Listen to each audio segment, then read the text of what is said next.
is Tuesday, June 30th, 2020, and 5:30 we are having our work session on budget and a couple of other decisions to make this evening. Please stand for Pledge of Allegiance. I pledge allegiance to the flag of the United States of America and to the republic for which it stands, one nation, under God, indivisible, with liberty and justice for all. Thank you. Our first agenda item this evening is to consider the 2021 budget work session, and Jason Hilgers is our presenter this evening. Thank you, Mayor. Commissioners, get the larger view set up here.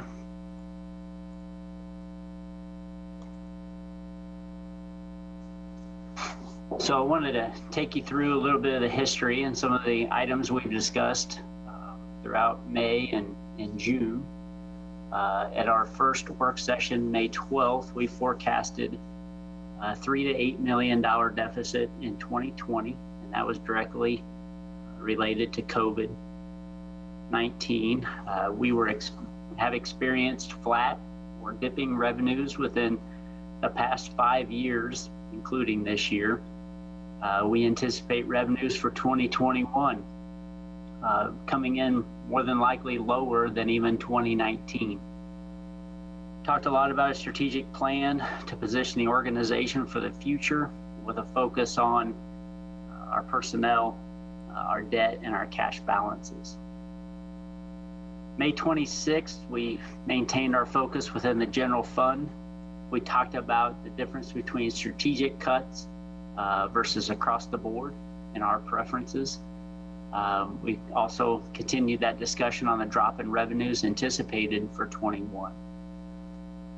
Maintain a similar focus with personnel, debt, and cash balances, and received feedback from the commission to remain with that flat mill levy. June 9th, then we started to talk about the three options available to either raise taxes, cut services, or transfer funds. We talked about the 1.5 million in less revenue at just 5% reductions for 2021. We kind of went in as a minimum. We identified 1.2 million in operational needs, which we've highlighted several times from a personnel standpoint, 27th pay period, and that strategic plan. So 2.7 million in total. We received some feedback to look at a 50-50 split between cuts and reductions and other cash balance transfers. So here we are this evening. We have identified roughly 1.3 million in Park and Rec reductions, as well as transfers from the four largest cash balance funds that we have. Park and Rec was the focus for these cuts, primarily dealing with seasonal employment. So we obviously employ 700 to 800 seasonal staff throughout the year. And we started to really look at programs and services that the city provides throughout the community. And these were the three main areas that we started to target, looking at cost recovery. So we offer several programs that don't generate revenue. Some don't generate any revenue to offset the cost to implement the program. And then we have labor-intensive services in which we're providing a lot of seasonal and full-time staff towards these programs, and they do become burdensome throughout the year, just very intense. So the programs eliminated, we started looking at all aspects of sports, arts, humanities, and we identified several programs that we believe could still occur, but they would need to have outside resources. So adult softball and soccer, we would anticipate would still occur. It would just require these individuals who are interested to organize themselves and approach the city as a facility rental versus the city taking interested parties and teams and collecting revenue from each of those teams and setting up their schedules and hiring their umpires and their scorekeepers that may be able to be accomplished by an organization itself. We've seen it in other cities. Different programs, even in Manhattan, have done this without the assistance of the city, but they do use city facilities.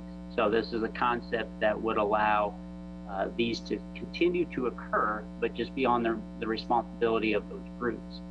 Youth Wildcat Leagues, a very similar example. 15 years ago, when I was involved in that program, Manhattan Baseball Association raised money and hired their umpires, and their scorekeepers were just members of the team. So these things are happening throughout the country, throughout the state. We do cater to a lot of these programs and don't necessarily need to moving forward. The Arts in the Park, the Children's Theater, Municipal Band, and Arts and Pottery are all in the red programs.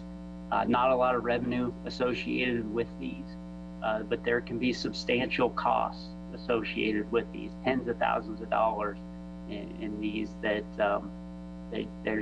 there's no revenue to offset it. And we continue to put $50,000 in Arts in the Park, and Municipal Band's $20,000. Arts and Pottery and Children's Theater are at a negative as well. So those were offered as potential programs to eliminate to help with reaching this 1.3 million. High school intramurals, we run a program up at the high school that could be eliminated. It's not something that's necessary. The high school can continue to have intramurals. They would just need to organize their own student athletes to participate in that.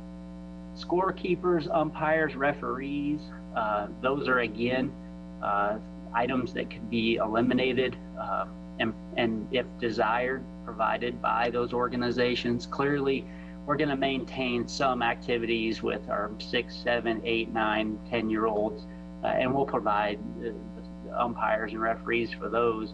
But these get into other events, tournaments, and things that we host that we are typically asked to provide those services. And again, they'll happen, they'll occur. It's just not necessarily going to be up to all our seasonal staff to supply that service. Our senior programs over 50, and those activities could be eliminated by our coordination. Again, doesn't mean it has to go away. They can be coordinated by a group or an organization. And special communities, that one obviously doesn't have a lot of revenue associated with it. It is something we've done in the community for a long time and provide folks in Big Lakes and others an opportunity for some activities. But again, when you look at the cost recovery there, it's just, there's not a lot to it. We have a very dedicated work group, and these cuts and eliminations don't come easy. We have very dedicated people, and they commit themselves to these programs. They operate and hire all these seasonal people to come in and provide these services, and they get great feedback. So none of this is easy, but a shift could occur where we become more committed to that facility rental versus accommodating all those needs associated with those programs. Even in the Arts in the Park scenario, you could have fundraising occur. I bring up Thunder Over Manhattan because at one time the city put in a lot of money in Thunder Over Manhattan, and we provided the insurance. And then the cost shifted to private sector, and DARE has picked that up for about 4 or 5 years, raised money, and then eventually they got out of it as well. But these are the types of things that cycle in and out of communities. They clearly define some of our community activities have been around for a long time, and people have a lot of passion towards them. But clearly, if we're in this mode of cutting over $1 million in ops, those are the areas we start to look at. We have looked at moving up to 6 people out of City Hall into our new rec centers. This will help offset some of those additional operational costs from even the program, or the facility manager, as well as a facility supervisor and an activity leader. So we're going to have some opportunities there for some savings and ship some people out. Originally, we were thinking 2 for each facility, but now we're going down the path of 3 at each facility, which will help us on the operational costs too. Aquatic reductions, looking at closing Seco Pool for 2021 and Northview Pool for 2021. I highlight these with that asterisk because to realize the park savings and the 3,000 to 4,000 hours that our parks crews put into our pools to get them open, to keep them open, and to maintain them is very intense work. And it requires a lot of personnel from parks to start work in January and February and March to get things opened up, fixed, maintained, chemicals and mechanical units all ready and operating for when training will start, in late April, early May.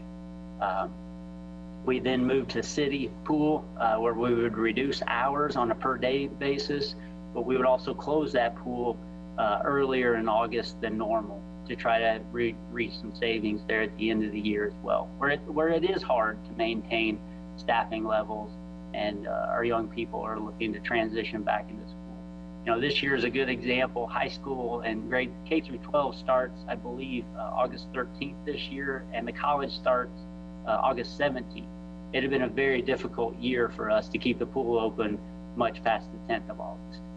And that's just a little bit of an unusual circumstance with everybody starting early this year, but it would have challenged us to get the pool open much in August.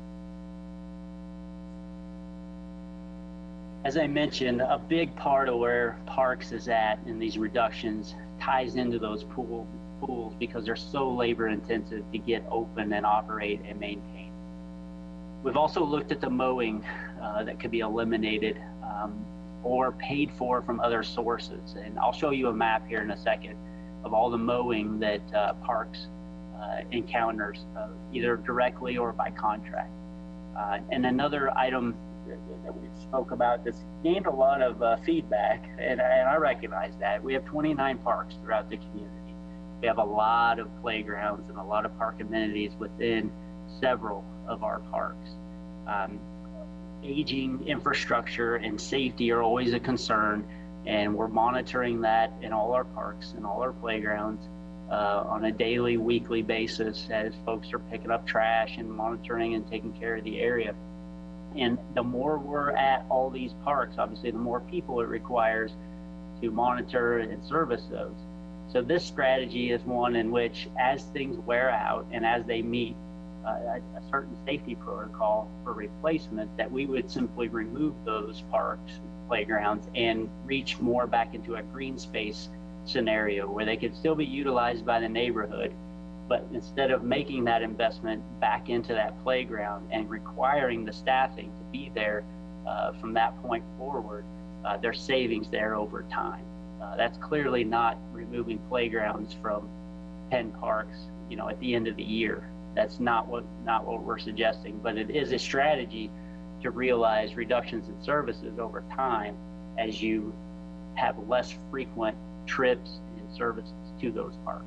We have 4 or 5 parks that we know we have aging infrastructure that is going to be on our CIP and replacement in the near future, and they will require staff time, investment, and maintenance to get back to a point where they're usable.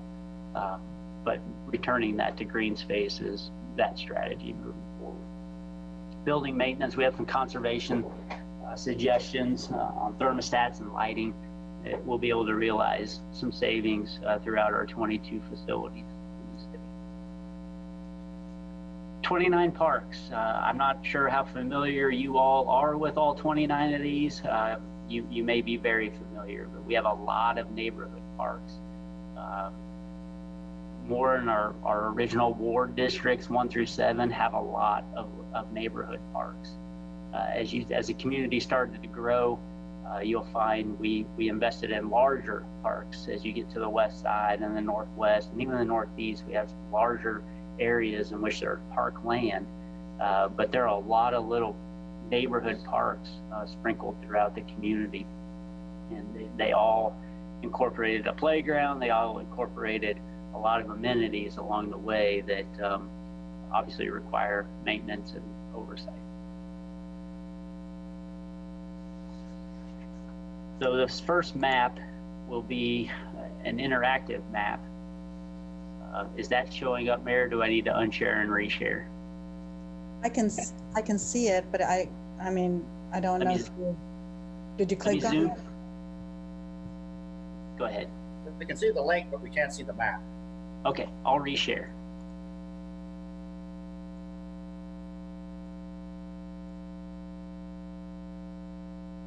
Better. Okay. So this map represents all the areas in which Park and Rec contracts or provides mowing services in our community. And I'll just take you on a little tour, and we'll start up in the northeast part of town. Along Marlette, you have a drainage ditch along with Eisenhower ball diamonds that we maintain, as well as the Northview Park, Northeast Park. And then there are very odd pieces of right-of-way that we either contract, or a flail route is probably 3 or 4 times, maybe 3 times a year, where we hit it when it's tall this time of year, and then it doesn't grow for almost 2 months. So that flail route is one in which we don't hit as often. We try to hit it at certain points of the year where we'll minimize the growth. But you'll see a lot of activity in areas that we contract that are adjacent to. This is just an odd stretch of right-of-way that's adjacent to a city street that encompasses a lot of green space that we do maintain. We'll shift down here to the levee and the downtown area. You can obviously see a lot of area around the levee and the trail, the linear trail that we maintain. Public areas around the animal shelter, flail routes, and just right-of-way routes that encompass the drainage ditch, 3rd and Bluemont, Goodnow Park. You have the water treatment plant with the Girl Scout cabin and Bluemont Hill. And again, you can see the extent that we're around the levee and how much work that takes to maintain that space. We'll move more towards the older ward district. Just a lot of parks and a lot of park land. Downtown has parking lots, as well as Aggieville that are ours, that are maintained by the park staff. They do a lot of spraying. They'll maintain those parks the best those parking lots the best they can. They maintain the parking garage as well. So we have people conducting all types of activities in the garage to maintain it. In addition, most of this is what you see is from a mowing perspective. Obviously, horticulture takes care of City Hall. We have park staff in City Park. You got Municipal Court Park. This is 600 Colorado, Douglas Center, Truth Park. These are drainage areas for stormwater. And as you continue, then Longs Park, and then right-of-way adjacent to Fort Riley Boulevard in this area. The cemetery and the Girl Scout Park obviously get some attention as well. Then you head out to the southwest part of the community, and we have our Sunrise Cemetery. Maintain a lot of right-of-way around the interchange. We get into Warner Park and the park that we just acquired from KDOT, as well as part of the Roger Schultz Park area. Lee Mill Village, we had some responsibility out there, and then the park that we developed just on the northern side of Miller Parkway. Then you get into Annenberg, the central kind of western part of the community. Again, a lot of right-of-way and green space, Seco Park, and then to the northwest part of town. Not as much in the northwest, a lot obviously handled by private citizens or adjacent owners, but we do have continued right-of-way management that extends throughout the community. So just wanted to give you a sense of just the complexities and how much is either handled by our staff or we contract. Some of this has to do with stormwater management.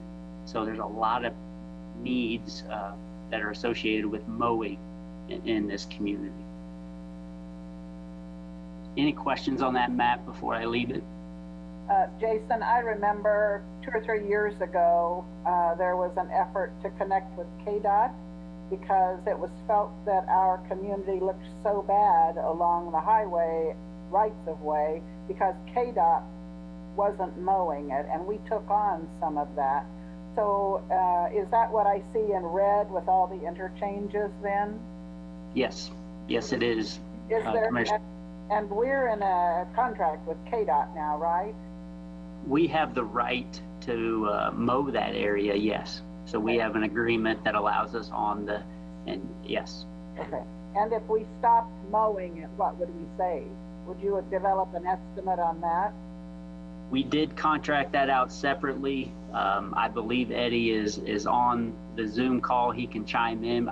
My memory is around 40 grand for that service. But Eddie, you can jump in here if that's. We did contract that last year for a portion of the year, and it was actual expense more than about a $15,000 because we did not mow it for the entire season. And so it shortened up the season because the contract started a little bit later in the year. We've not renewed that contract for this year, so you might notice that that area is not mowed at this time.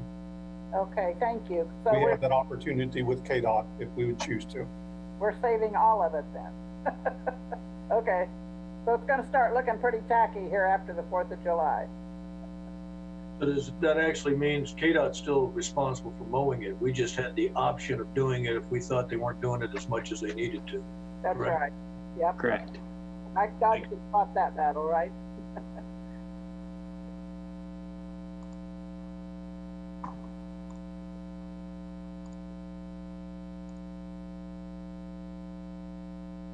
We have another interactive map of all our parks.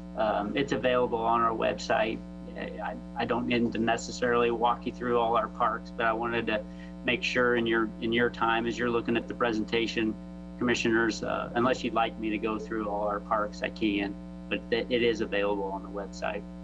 I do have a question, and maybe Eddie can answer it, but I am familiar with the Northeast Park in my neighborhood, and I know they mow it seems like every week. I was thinking that there might be some specific play areas that they might tend to weekly, but that the bulk of the park, because it is more of a natural park, could be mowed less often. And then the other is that VMI tract. What is our arrangement there for mowing? I know it's a park. Do we farm it out and let the farmer or somebody share the hay percentages like we do at the airport, or what's I've forgotten the arrangement. The map indicated it was a flail route, so that means we'll be there limited, but we'll hit it when it's hot, like right now, to where it'll really slow down the growth. I don't think there's much quality vegetation at that site that could be baled or sold for any type of use, but I know we really struggled with what was growing there in the soils in order to generate any type of productive crop or hay. So the quality of hay would not be desirable. Okay, thank you. Yeah, the grasses and stuff, what's growing there isn't very desired.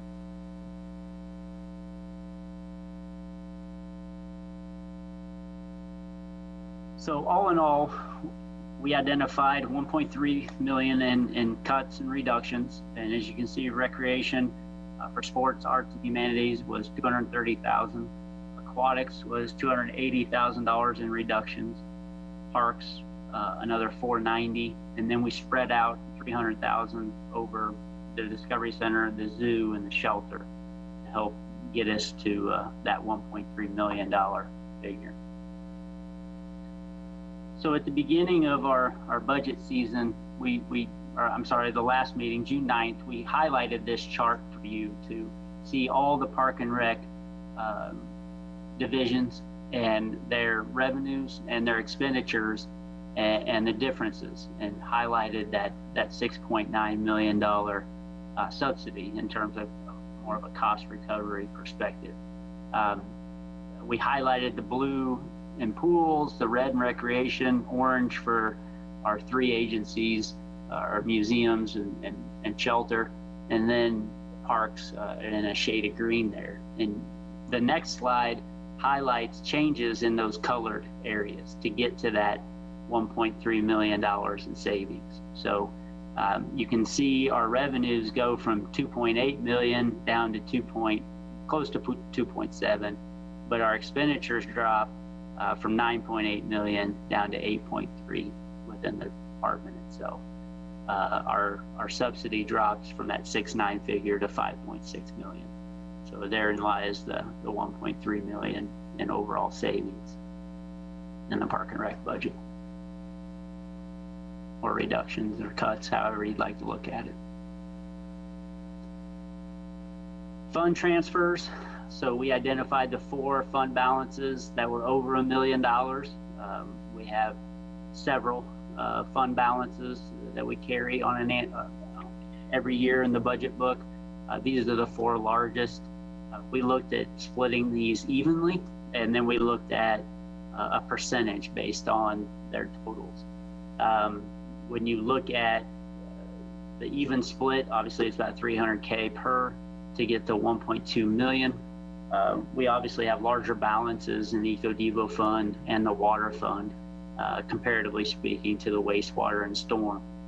I would just remind you, when we look at cash balances and we look at operating expenses and how much you should have on hand for emergencies, and not only in loss of revenues, but emergencies and repairs of infrastructure, especially pertaining to the utilities. We're in pretty good shape on the water and stormwater side, but you'll see in a work session here at the end of the month, it doesn't take very long before I think 2024, 2025, we start to break over where our suggested fund balances should be, and they dip down into kind of the non-recommended area. So drawing funds out of these now could have consequences down the road, and more than likely all our utility funds will put in strategies to recover these transfers over time. Clearly the money's there to move to fill a gap, but there will be a strategy to obviously replenish it moving forward. The ED fund, we'll get into greater detail at our next work session with the chamber, but we did send out a little bit of an analysis last night in the mail folder. If you haven't had a chance to look at it, I'd recommend you do. We highlight the fund balances for the MetaFab, the O2 money, and the 12 money, and then we project out what funds are committed and how long the fund balances will be there. I would just call to your attention, in that document, we really specify the conference center payment and the increase, or the payment we're making on an annual basis to the Chamber for Economic Development Services. Both of those in that analysis ended in 2022 when the tax would end. If you carry that forward, that's obviously $1 million a year for total on both of those together. And that'll start reducing your fund balance as you move out beyond 2022. We did see some growth in our tax base. We have received a 1.7 forecasted increase in Riley County, and just over about a 2.3% increase for Pot County. That'll generate an additional $513,000 for the same mill levy as you see today. So that's our growth. Our community improvements, almost $372,000 roughly for that growth. And then the market changes are more based on sales and adjustments to building and land values done by the county appraiser. RCPD is going to get a chunk of this. I don't know if that was necessarily anticipated by everybody, but there's a fund balance that we have been applying for the past couple of years when we've realized some additional revenues within the RCPD fund. We budgeted almost all of those to be expended in 2020, which leaves us a little short.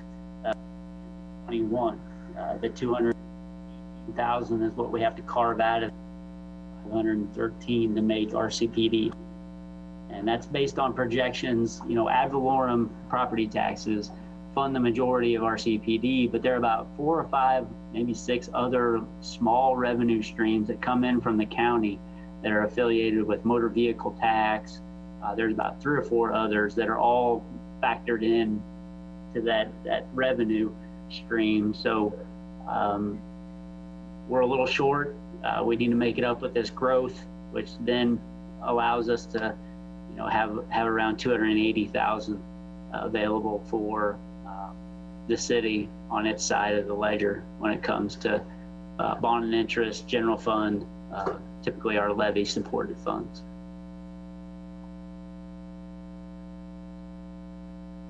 So that 294 we get to capture based on the state tax lid. That analysis, if you keep looking down on our valuation analysis, shows that we have a capacity for just over 1,093,000 in capacity. That is equivalent of 1.8 mils that are available to us from the state. But currently we're still holding and showing a 49.798 mil for the city, RCPD and library in 2021.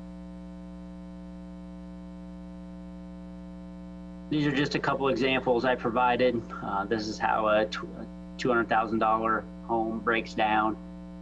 We've highlighted that 10.8% is the city. If you maxed out your lid, you'd be talking about a $43 increase for that property owner to generate that $1 million. We ran through the same scenario for a commercial property at $1 million. They're paying $39,000 in taxes, which is substantial. 4,000 of that, or roughly that 10.8%, coming to the city. That 1.8 mil increase would be another $472 to the city, in addition to their taxes as well. So it takes their total taxes from $39,127 to $39,600. Just wanted to provide you those.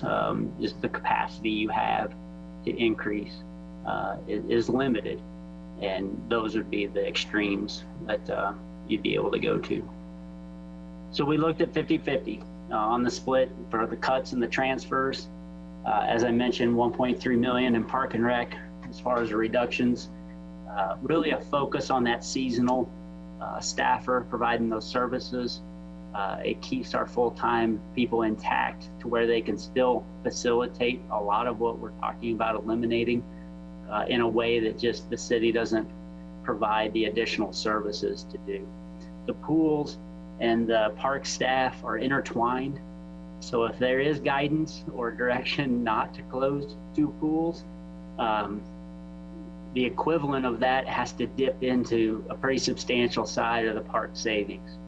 So if we walk out of here this evening with direction to open Seco and Northview, or one of them, we're probably back into the camp of trying to find $300,000 to $400,000 in savings in order to make that happen.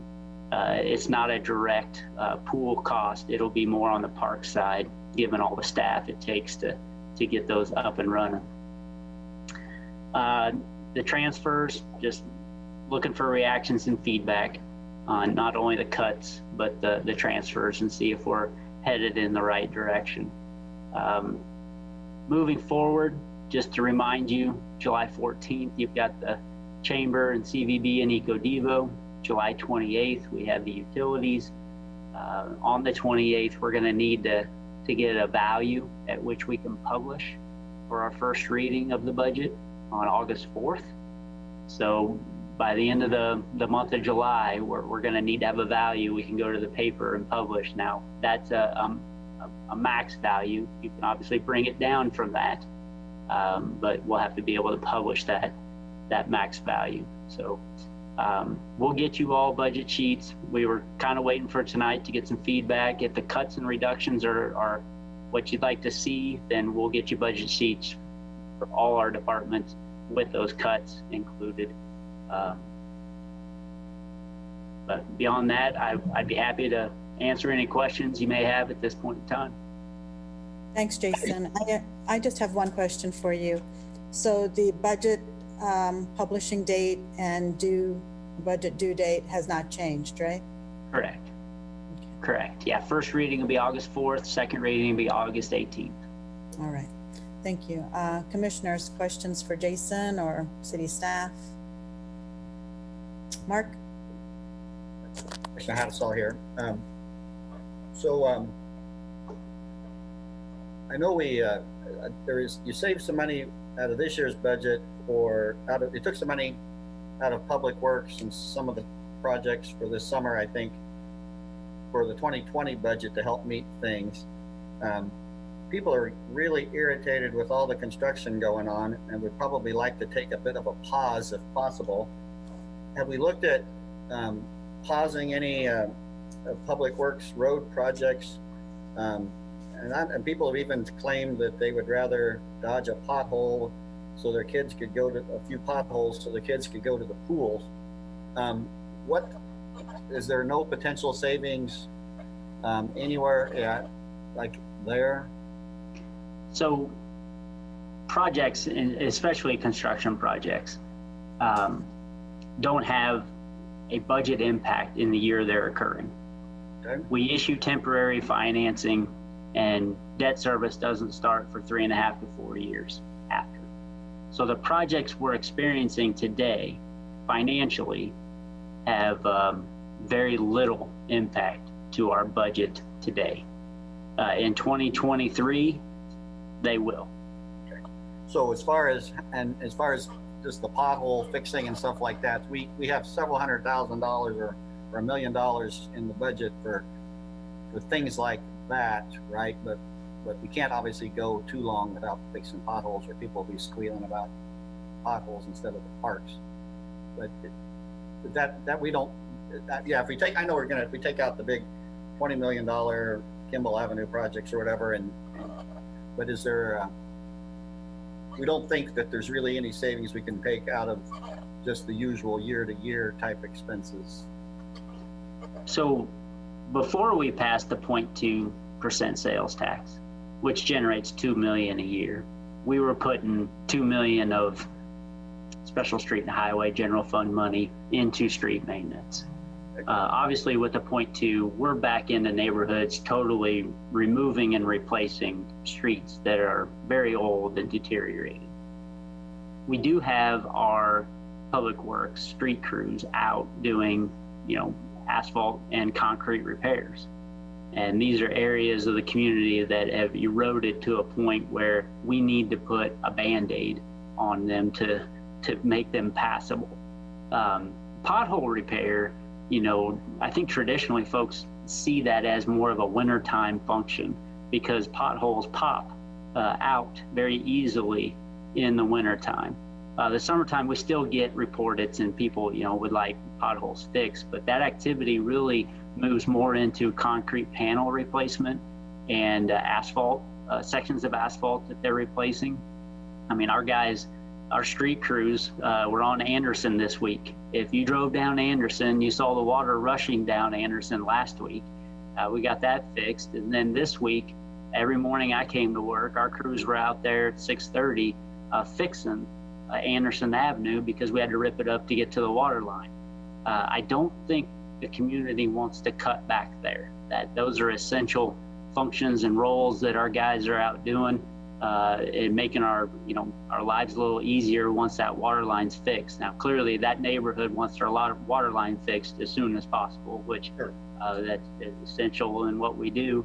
And it can be a stressful situation for a short period of time. But you know, when you watch those guys work through those situations, it's impressive how quickly they get the water back on and how quickly they get the road repaired. Yes, it's an inconvenience, but I don't want that to be mistaken for a project that could, you know, be delayed because it simply can't. And they're doing that a lot. You know, we get a lot of water line breaks throughout the summer, and that, you know, a lot of our crews are out there fixing those. Anderson's kind of a special example because normally we would have probably just had 3 or 4 people fixing a water line repair. Well, that one required 2 crews to actually be on site so we could get through it and get Anderson back open. It's an extreme example, Mark, but I would just, it's hard for the public to see what is extreme and what isn't. And when are we doing something that we have discretion to let go for a year or 2 or something that absolutely has to get happen this week? They can be viewed the same by the public. Okay. And I generally understand the idea of the 27th pay period for next year.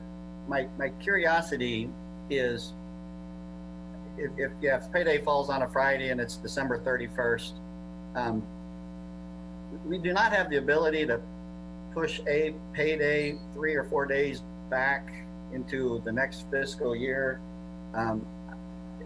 Apparently this is an unmovable, unchangeable pay schedule that we have that, and I don't know, that just seems to me that if it's, yeah, can that sort of not be moved a few days with a 1.5 year warning to people that, hey, your paycheck that you're supposed to get December 31st, it's not coming until January 3rd of 2022, and with a 1.5 years notice, they couldn't plan on that, or it's probably not that simple, but it seems that that whole $800,000 27th pay, if we didn't have that, we could solve that thing. We could surely make some of these other cut things a lot more palatable. So we're exploring some options. This happens every 5 to 7 years for any organization that has 26 pay periods. Basically pays every 2 weeks. We've looked at dividing the salaries by 27. We've looked at just paying 26 and furloughing for a couple weeks. We've looked at going to 24 pay periods and doing away with every 2 weeks, but do twice a month. So there are challenges with all of these. There are policies that we would have to change. When we look around at what other entities in town have done, most are on 26 pay periods, and on the 27th, they, like we have in the past, it happens every 5 to 7 years, and we've simply paid the 27th pay period. We've budgeted the additional revenue to do it, and we move along. From a Fair Labor Standards Act, it is much more manageable for hourly employees to be paid every 2 weeks. And that's an 80-hour, 2-week pay period. And it becomes really burdensome on supervisors and our payroll officers if we shift to something beyond 2 weeks. There's a routine there, there's frequency, and when you deal with snow events and ice events and storms and reactions to those with hourly employees, paying them every 2 weeks is a lot more manageable than not doing so. So there are pros and cons to how you do this. The university, the county, they actually did it in 2020. And that is probably a reason why their mill levy went up last year by 2 mills. And this year they're more than likely going to have a reduction because they had 27, they went ahead and made the 27th pay period in 2020. January 1 is a Friday. You can get paid on the 31st for that check, and it would have been your 27th pay period. If you delay it till the 2nd, then now you've got 27 pay periods in 2021. So that's the crossover. The county decided to do it this year, so they're paying their 27th pay period this year. We were going to, but then we realized the shortcomings that we're having, so we moved it to 21. So we either deal with it in 2020 or 21. And we decided to deal with it in 21. One last question for now. So when you're talking about a lot of the pool stuff, you're always talking about the expense of kind of getting it cranked up and going. It is not once you get it going, is the lifeguard expense and such like that, is that a big part of the expense of a pool, or is it more just you focused on the getting it ready part? But and I guess my real question is it, if the lifeguard expense is a big part of it, I know we've got, the way they're designed is supposed to really require 12 or 15 or some crazy number of lifeguards at any given moment, especially with a couple on break and covering and all that stuff. Is the lifeguard part a huge part of that expense? And I know, is there not some way we could get by with a third less lifeguards and such? If somehow, I would hope that Eddie's looked at that, but it just seems unbelievable that we have to have 12 lifeguards at the city park every moment of the day, and that whatever expense that entails. So the cost for guards, the seasonal staffing line item, is about $525,000. The total operation for the pools is around $900,000. That doesn't include park staff. That is in the park's budget. That's why I keep saying they're intertwined, because it's not separate. It's part of the park's budget. And Casey Smithson has come up with, it's at 3,000 to 4,000 hours a year dedicated from the park staff in our pools to make them operate. It's substantial. But your question more along the lines of staffing, we've looked at this several times, because hiring for pools has become harder and harder. Keeping pools open because of staffing shortages has been a problem a lot of existing commissioners know we've talked about several times. And the question has come up, why don't we just open the tank at City? And we'd have to shut, the slides and the bubble and the lazy river.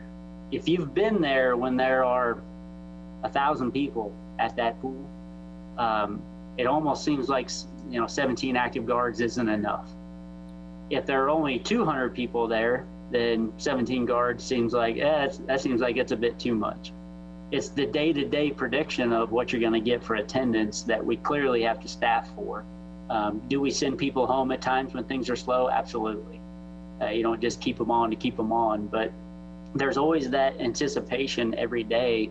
A day like today, I'm sure it would have just been rocking. It would have been so full. It was so hot today, and it's been hot. So, you could have 1,000 people in there at one time, and with all the different amenities at City, our safety protocol, it's obviously administered, it's evaluated. They're there for the safety. They make rescues every day. And there are incidences that, it's scary, but it's also very important how quick they're making those rescues and keeping anybody from having a real serious incident. That's all for now. Thanks, Mark.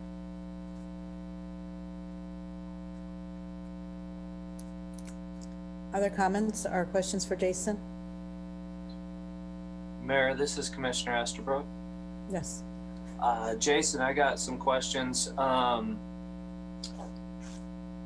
start, I think, with a fairly easy question about got some feedback, and this is prior to me being on the commission. By the way, you should have took care of that 27 pay period before I got here, so that would be in better shape. Yeah. But on that note, the zoo, the sales tax, and kind of the special, there's some.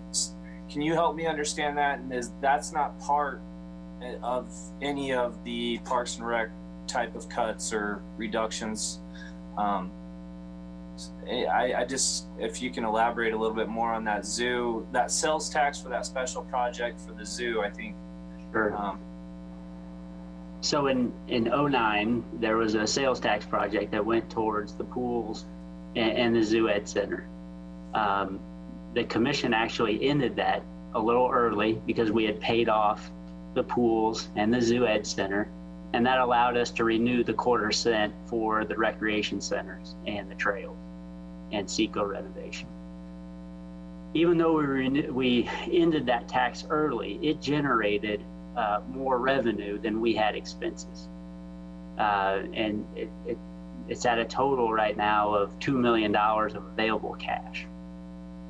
Early in the Asian exhibit design, this cash was identified, and we checked with bond counsel on just where can we spend this money. It was part of a sales tax question that was specific to the pools and the zoo ed center. And bond counsel basically came back and said, you know, you've satisfied all your legal requirements. That money can be used throughout the general fund. It doesn't have to be specific to the zoo or the pools. But we knew the Asian exhibit was materializing. They're, you know, it was going to have a match. There was some private dollars that are being raised, and it continued to be raised. Now we have about a $4 million Asian exhibit project, and you've got around $2 million of that being raised privately, maybe even a little more than $2 million. And then you've got this available cash at $2 million as well. It can be used at the zoo, but it can also be used in other places. About a year ago, we went down that path, had that conversation. The commission was comfortable with applying that balance of that fund to the Asian exhibit. Clearly, we haven't started construction. I think they're about ready to come back to you because they're close to wanting to move forward. But that's the status of that revenue stream. All right, thank you. As far as, I guess, a couple questions with a lot of what we're seeing, well, pretty much everything that we're seeing is the Parks and Rec cuts to services. What I know you addressed it briefly at the beginning, and some of the easier seasonal type of things are a little bit easier to get rid of. What is there not a more comprehensive? I mean, if the direction, which last time I kind of spoke to, was I'd like to see the various departments come up with some ideas to where they can find savings, but we came back and all we have is Parks and Rec cuts again in front of us. And I just am asking, is it only because this is seasonal and it's less painful, or there's nowhere in any other department that there can be savings that is also equally, I guess, relatively easy? Why only Parks and Rec? So for the past 4 years, we've dealt with revenue streams that are flat. We're in our 5th year of flat revenues, if not dipping. 2018 we saw a dip. Obviously 2020 we're going to see a dip, where revenues just aren't going to meet expectations. In that 4.5 year period, we've went back to every department and we've cut training, we've cut travel, we've cut opportunities to invest in technology, equipment, facility upgrades, deferred maintenance, just a variety of cuts that we keep administering because revenues are extremely tight or lower than we anticipated. We went through an organizational excellence initiative and got a lot of feedback, and there was a lot of pushback from departments over and over of these across the board cuts. Why aren't we being more strategic? Why don't we look at some of the programs and services that we're offering that aren't essential when it comes to critical services? Clearly, those are areas that we've shied away from. Anything on the water, the sewer, the storm, the code, the fire, just areas of safety and providing human health that we really haven't addressed. The airport is difficult. It's heavily mandated by the FAA on what we can do in order to maintain the level of service. So we're hurting. We're hurting in finance. We're hurting in HR. We know we have 3 rec facilities we have to open this year, all under construction, gonna open. It leads you back to Park and Rec seasonal employees, which we employ 800 of every year, and we spend a third of our general fund budget out of Park and Recreation.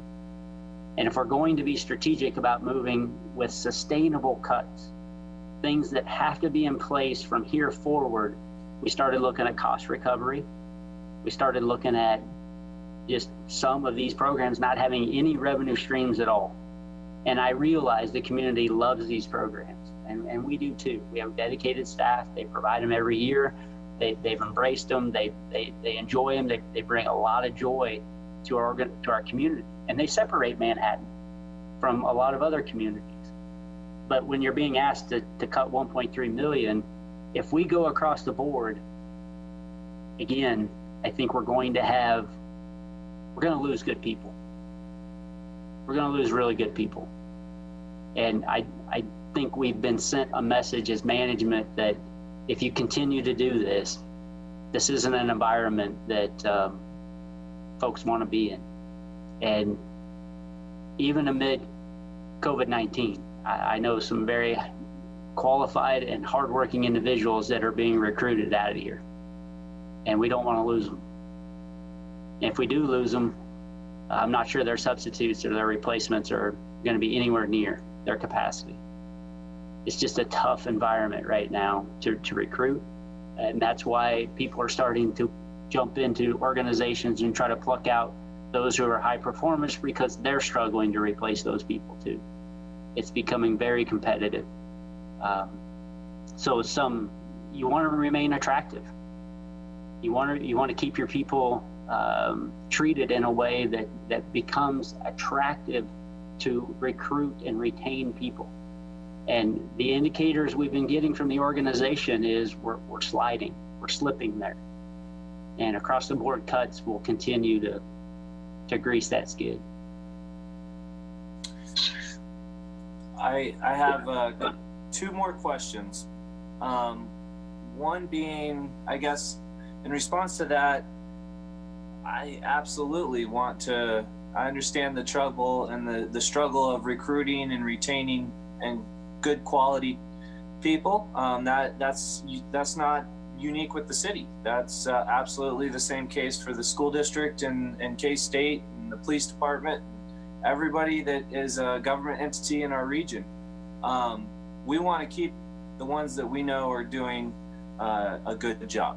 But to me, it just seems like there should be at least the department heads should be able to come up with some things that aren't their top quality personnel that could be put into this, so it's not all falling on Parks and Rec. And I say that because my question to you is the inequity here, not just with playground equipment, which is, I think you've clarified that some of the equipment would come away, but it's not necessarily.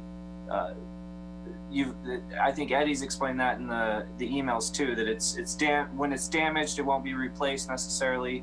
And I understand that those happen on cycles, so it's not that certain neighborhoods are probably being targeted unfairly. It's just on the way that CIP and the cycle works, that other equipment is becoming older at other parks, and we're circling around to that.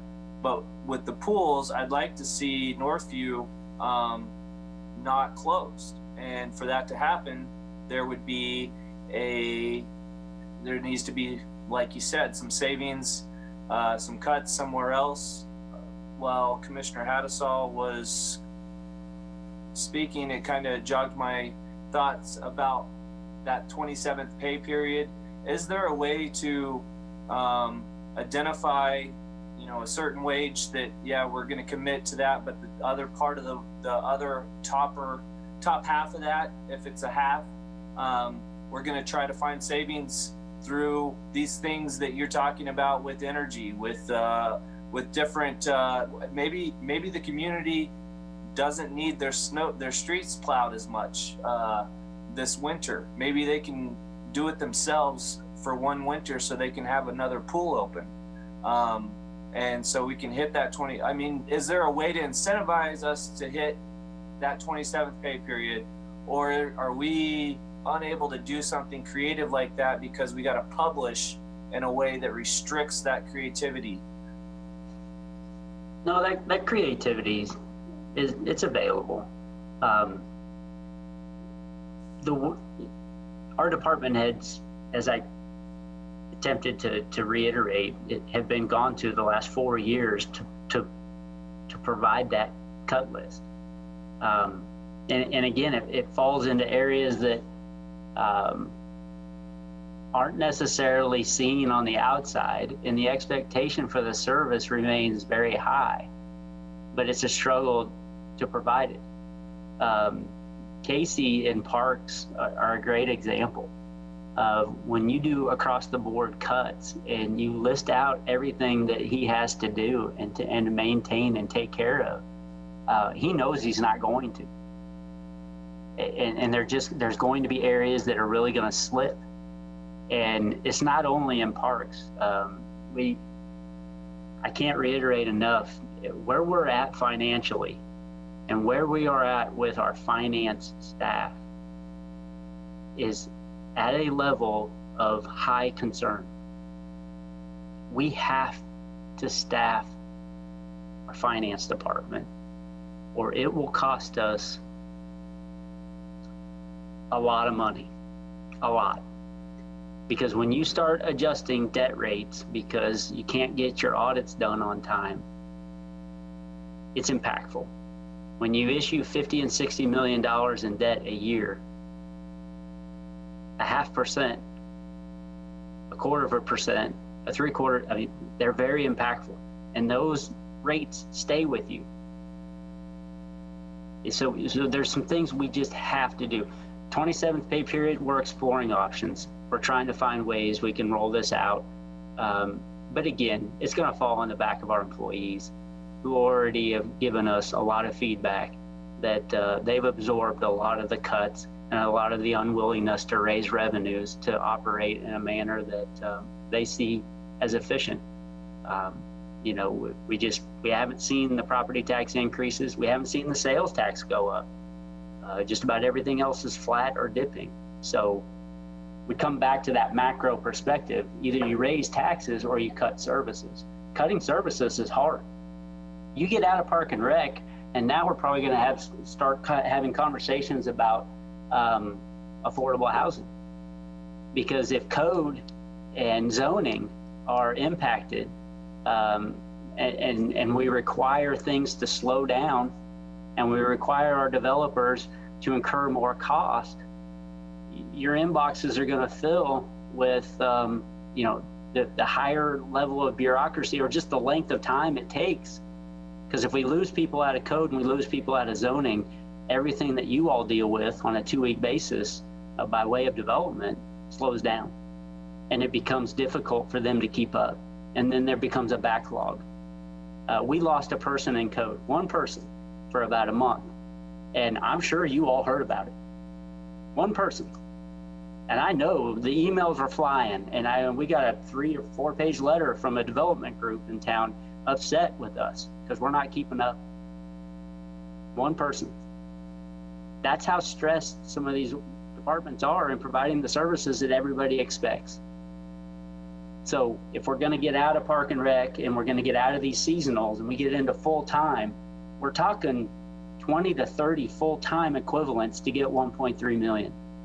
We're talking substantial cuts into departments that are stressed today. What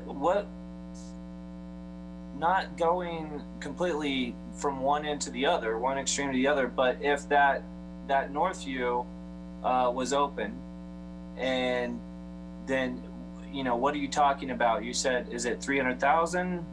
What's the number that needs to have that operate? And then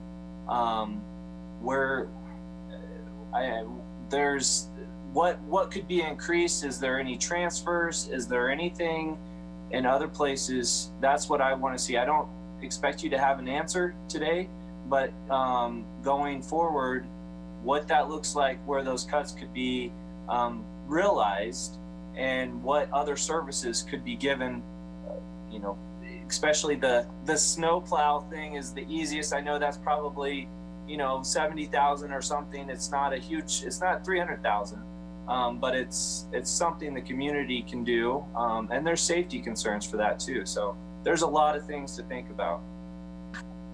Yeah, we can develop that scenario, Aaron, no problem. We can go down a path of opening Northview and looking at that revenue expenditure offset and try to identify it somewhere else and give you those options. Thanks, Aaron.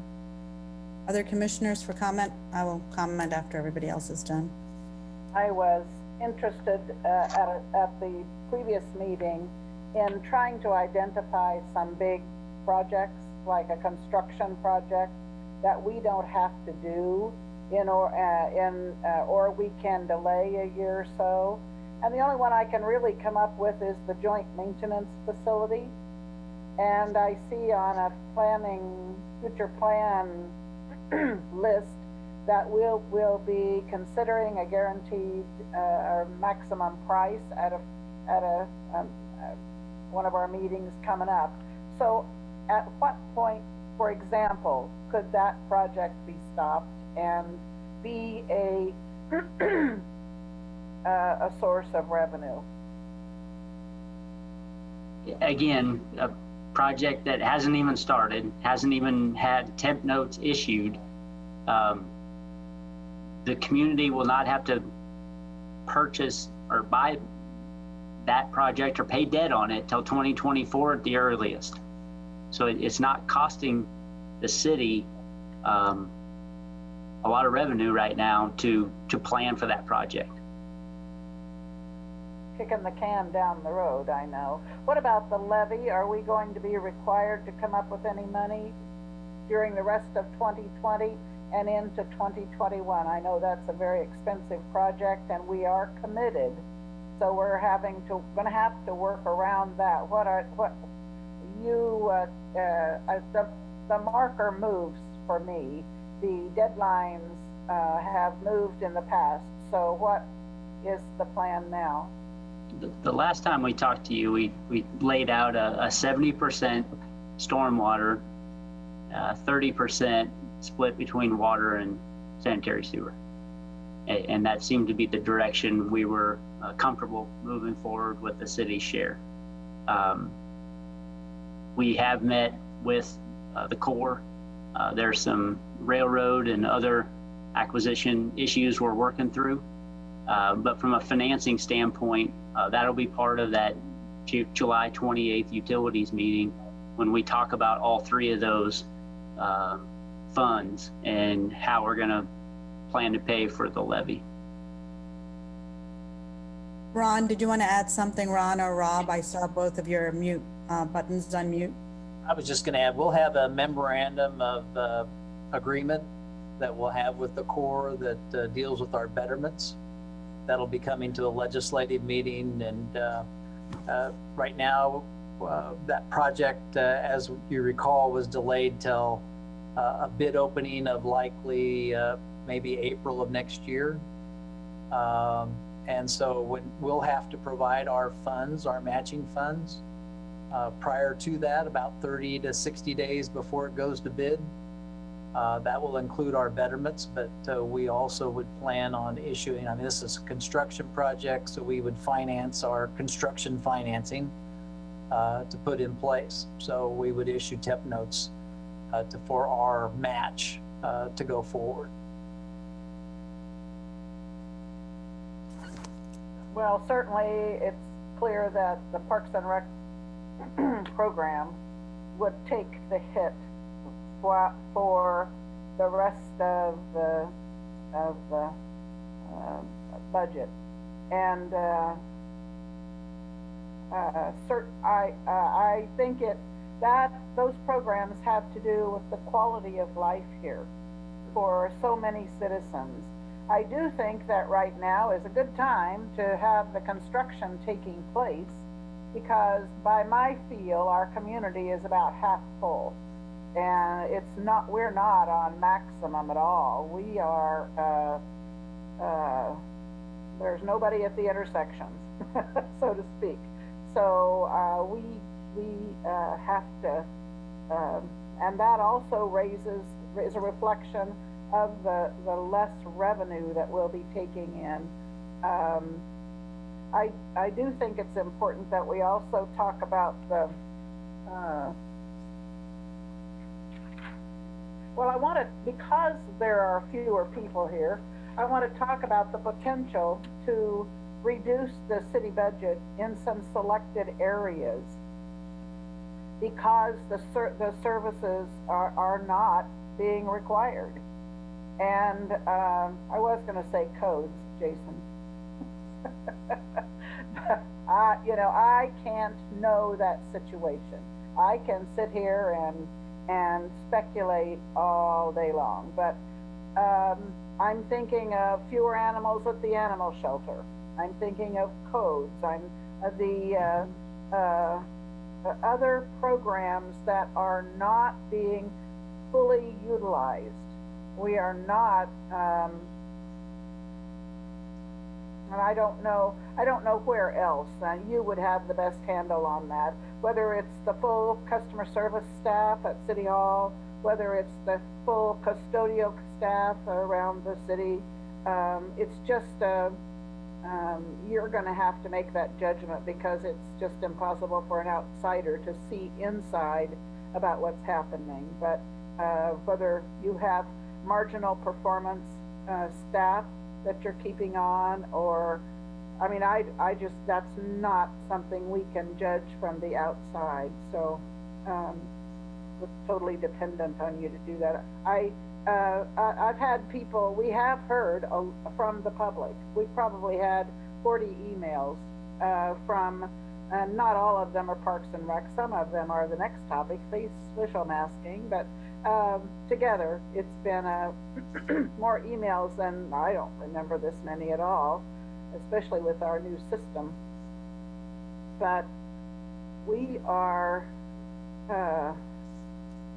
it is for people with children. And then these other programs like Arts in the Park, they're very popular. And I'd like to try to find a way, and I know nothing can be done totally at all, if we can scale back some things and still have it, some of them. But I don't know. I live in Northview, so certainly I'm an advocate for maintaining the Northview pool. I know how valuable it is. I know this is a low-income area of the community, whether it shows on your maps or not, or census, whatever. But the other thing I did go look at the playground equipment at the Northeast Park and Sojourner Park and Northview. And Northeast Park is fairly new. It's only been there a couple of years. I don't find anything wrong with the playground equipment at Northview Park or Sojourner Truth. I didn't get to the other two that you have on the list. But I don't see any reason to remove those. They are, as you know, I go back to the old board and a chain for a swing. So in my community and in my area, so we had much less or more inferior recreation equipment. So just to say that it'd be a shame. I don't want them removed from these parks just to be relocated somewhere else. So that would, just to say that. Just some follow-up for you. If you recall on our sales tax receipts for April, we haven't had May yet, April, which just came in, our construction industry in 2020, April, was actually higher in receipts than 2019. So construction has not dropped off, and we're still very active at the code department, reviewing all types of plans, and that's still good to see. And we haven't seen a drop there. Our shelter is extremely busy, and no drop off by way of animals coming in and adoptions. Our monthly reports are reflecting that as well. Customer service, we haven't had a rush of customers going away. we're still dealing with the same number of customers. Whether those people are here or not, they're still paying their bills and they're still processing those requests. August will be the busiest part of the month for customer service. They do a tremendous amount of water turn-ons in that month for the college students who are coming back. So playgrounds, I agree, Commissioner, and that wasn't the intent to say all that playground equipment was going to be removed. It is just on the list of additional items throughout the course of time that as we reach safety issues, one way to save on the people that we're going to reduce in parks would be to not maintain those moving forward, that we would simply remove them and return those parks to green space rather than reinvest in additional playgrounds. A lot of those playgrounds we routinely go to. Eddie was telling me today we have 29 parks and 200 trash barrels that we have to visit daily. And it requires a lot of time, effort, and energy to get around all 29 of those areas and deal with that trash. And while they're there, they're taking a look at the equipment. They're inspecting all the amenities, make sure they're in good repair. If you're gonna cut back on parks staff, eventually you've gotta get out of 29 parks because you're not gonna have enough people to handle them all. So that was just kind of the precursor. We go down this path and we're cutting 1.3 million and $490,000 in savings out of parks. You can't keep taking care of 29 parks. You just simply can't. So that's why we forecasted some of these parks are going to be returning to green space over time because we simply won't have enough people to take care of them. I would also expect that we will not be making improvements and developing within the planned parks we have. We have some nice things that come planned for the future, but they need to stop also. So I don't even know what is not there yet because I haven't looked into it that closely, but we just have to take some measures to stop some of our slow to stop. Thank you. You bet. Thank you. Let somebody else go ahead. That special park and rec fund is available, and a lot of it is slated for that fund to take care of those future parks, but that can be explored as well as we move forward. Absolutely. Commissioner Lynn Butler? Butler, I've got a number of comments here, having looked at all this stuff. Basically, that way I read this is a staff presentation to say, please raise the property tax. And that's essentially what you've laid out here is you want us to raise the property tax. And by putting these things on here, you cause quite an outcry out there of the people because they don't want to see parks cut. Now, I think there's a way to get there, but not quite as extreme as has been laid out here. When I look at these projects like the recreation things, the sports, the youth Wildcat leagues, I think a strategic shift to renting, the facilities and having, private organizations organize it is the way to go. Now that's a little bit different than saying we're going to eliminate the programs. You're just going to change how they're managed. And I think that's a smart thing to do. Now I remember 10 years ago, the band used to be an outside agency and I didn't like funding it and it got put under Parks and Rec because the idea of not funding it 10 years ago caused a major outcry. And so here it is, 10 years later, it's there. And again, that should probably be an organization that could be funded privately. Wouldn't want to see it go away. And of course, it did some of the, Arts in the Park. They did some concerts there, so that would help with that. But I think if we're losing that kind of money on Arts in the Park, there's one that, okay, fine, maybe it should go away, or some organizations in town can sponsor it, and use the facilities. So I don't really have a, complete problem with that because you're really just readjusting how those programs are managed. And if I read that right, I don't have a problem with that. The aquatics things, I just think that's not going to fly. The pool's got to be open. And the reason I say that is we pass sales taxes and all kinds of things to build those pools, and to close them down for 2 years, that's just not sellable. And then when people talk about quality of life and why do you want to move into Manhattan, closing up the pools isn't going to do it. Now, I think there are a few things we can do, and I've suggested this before. Take that wave pool and get rid of it. Turn it into a giant hot tub, shut it down, do something. But that thing is useless. It has two guards in it, and it has all that water and cost to operate, and so shut it down. If we can't get enough lifeguards to operate the city pool full-time all the time, shut part of it down. The lazy river and that on some days, and just open the big part of the pool. Like our old Manhattan City pool. It was just a big rectangular pool that seemed to do fine.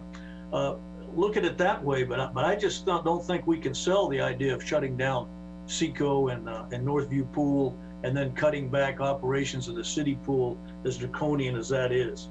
That to me just isn't gonna work. Now, I've talked at great length with Eddie and also yourself, Jason, on the mowing thing. And of course, I think, yeah, we should cut back, and I don't want to do KDOT mowing. And it really doesn't bother me personally if there's a couple of weeds sticking up there. I think a lot of the things that we mow that were old floodplain properties that we took over, Village Drive, I think has some, Dixon Dish. Turn them into, green space, but let it go back to natural. Just let the raccoons live there and the various animals that run around the city, and don't mow them at all. And if the neighbors want to mow it, fine, let them, take it over. But just simply don't do it, because it's a waste of money. Now, that's not the same thing as saying we're not going to mow City Park and some of the other places. But I think we can cut that way back, and I don't really see a problem with that. Now, I did take the time yesterday to go visit just about all the parks, and I went to the 4 here with the playground equipment. And the playground equipment's fine, but if you look at some of the other things under there, 2 of them have sand, and 2 of them have AstroTurf. And some of the, edging, there's little landscape timbers are rotten, and there's some minor maintenance that needs to be done. It's not major, but the equipment's fine. But I could see, I was expecting to go there and see, a swing set that was unsafe and would have to be removed, but I didn't notice anything of that nature. So I can't see, that immediately be put into practice. Though I could see over time, if we had drastic cuts in staff to yes, cut that back. I really don't know what the usage is. The time I was out there is pretty hot, and there weren't any kids playing on any of them. There were a couple of people over in the Good Now one, but the rest of them were empty at that time. And so I'm not in a real hurry to dismantle anything, but I also agree, we don't need to be trying to expand in that VMI edition that we got or any of that.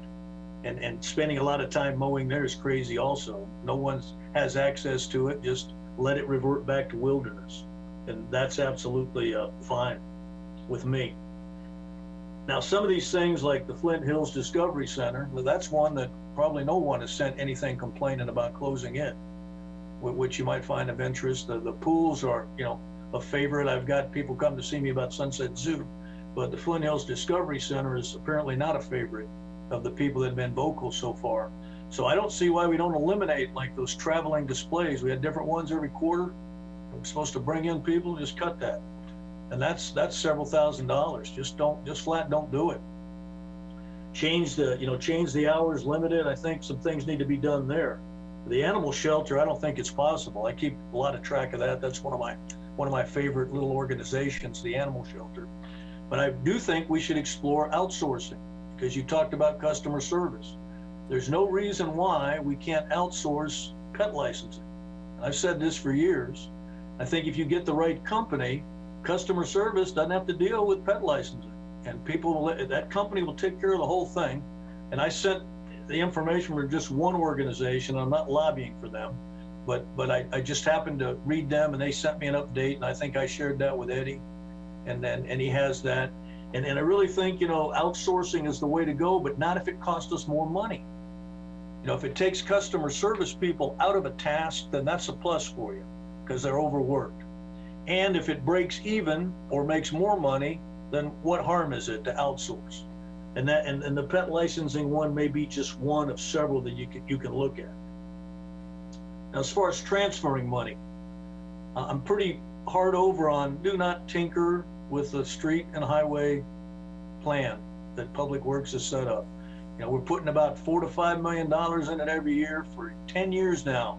I've heard people complain about the roads, and I'm glad all of them are being repaired right now. I hope everyone's happy driving around and running into barricades because your streets are getting fixed. You wanted them fixed, we put the money in it, it's getting fixed. Don't tinker with that. Leave that money right in the roads because that's a core city function. I feel exactly the same way about water, stormwater, and sewer. Leave that money alone. We've got $60 million in backlog of projects. If we transfer any of that money, it's just going to come back to kill us in the next few years. We're already planning on raising all those rates around 3% every year. We go transfer a bunch of money out of there, and your water bill is going to be worse than your property tax bill pretty soon. So we've got to leave that alone. I'm just not for it. And then that brings me to the economic development one. And of course, there's a lot of money in there. And that's probably the only one we could safely divert to take care of these things. And what that may mean, and that's laid out here in the information, if we take that money and use it 2 years from now, the conference center, $500,000, we won't be able to pay for it through economic development, your property taxes will go up. So what that tells you is we need to renew some form of tax. We'll call it something other than the economic development tax. But we need a replacement tax, and we need it in place quickly so that we can do long-term planning. And that's the only solid way to go forward with a strategic plan on how to fund things. Now, one other thing comes to mind. Last week, we talked about outside agencies, and they came in, and Manhattan Arts Center wants $45,000. We're going to give the Manhattan Arts Center $45,000 and then close our pools. We're going to give them $45,000 and close the children's theater that Parks and Rec is doing. Something seriously out of whack when that happens. Or if the Wolf House gets $5,000 and we're not going to do Little League softball. Sorry, the priority list has got to be, wait a minute, do outside agencies take priority over Parks and Rec? Got a real problem with that. And those are the two, of course, on the bottom of my list, the Wolf House and MAC, but some of the others, you got Boys and Girls Club, what are they doing? Parks and Rec sort of things, right? But we're gonna cut Parks and Rec, we're gonna fund Boys and Girls Club at the level they want. Sorry, the pain's gonna have to be spread out here a little bit when you put it in that perspective. And then the library, okay? The library's not making any sacrifices, 6 mills. Now we have a charter ordinance that gives them 6 mills. The commission can change that. And they can suffer part of the pain. Their charter ordinance could be changed to 5.5 mills. So that may upset some people, but that's like the same thing as saying, let's close the pools. Now, if you're serious, you can't just, eliminate certain things. I know the city manager has no control over that library because of the charter ordinance, but this commission can adjust that.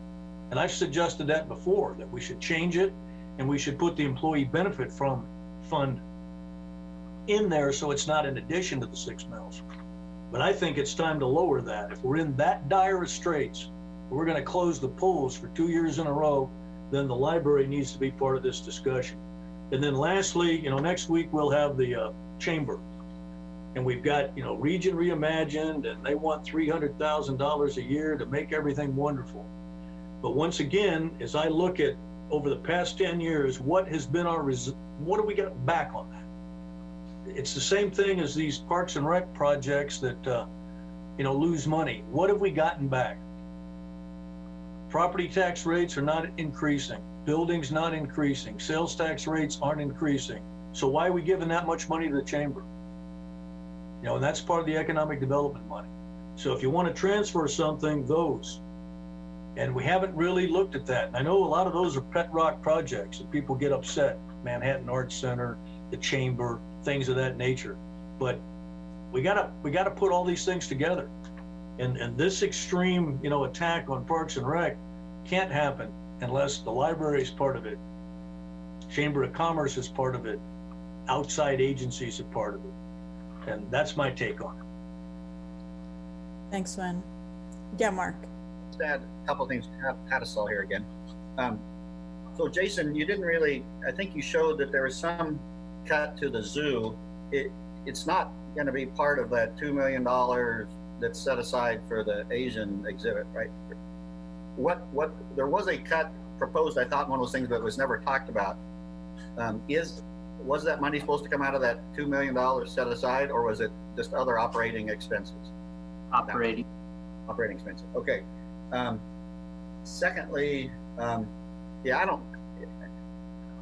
I think that we're getting into the weeds and to the minutia, but yeah, I don't know if it's up to me, I'd say we just do away with the pet licensing, because I don't know if you may even make enough money to pay for a part-time person to mess with that. But the problem is that we've had the luxury over the last 20 years of out-of-town guests paying 15 to 20% of our quality of life expenses through sales tax.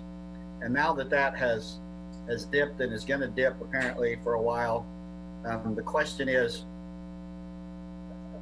are we willing to step up and pay for that ourselves again here? And based on people's reactions to cuts, I'm beginning to think they will. But I totally agree that and we told you to look at the things with Park and Recreation that don't generate any money and cost us a lot. And so you sort of did what we asked in the sense of, okay, what's it going to take to get the money, to cut the money there, to cut the budget so that we could break even. But I think it's going to have to be a more spread out thing, like Wynn said. And I think we're probably going to have to consider, everybody harps about property taxes and stuff, but the city, obviously we've kept them level or gone down a little bit for a few years now, pretty much, in order to not raise property taxes, while the school district and the county seem to have no problem whatsoever raising their property taxes and getting away with it. And so, I think the alternative, since we're not going to have that visitor money propping up everything that we do, which we've had that luxury, I think we're going to have to consider some 3-tier approach of a little bit of property tax, which we can say is all going to the 27th pay period, and then next year immediately pull it back out of the budget, and then a third of some spread out cuts. And then I still think,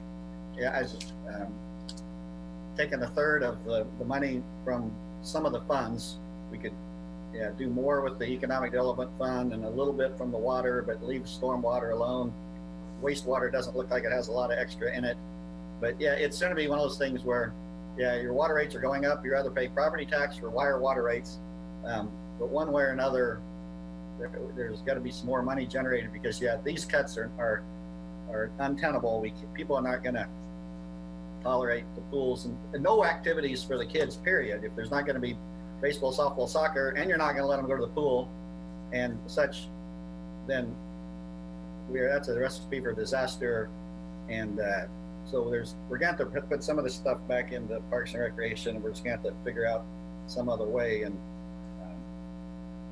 I would maybe be supportive of enough property tax to pay that 27th pay period, and then, like I say, next year pull that back out with the first budget proposal. And then the rest of this is going to have to be some more fund transfers, some cuts, and see what we can do there. Thanks, Mark.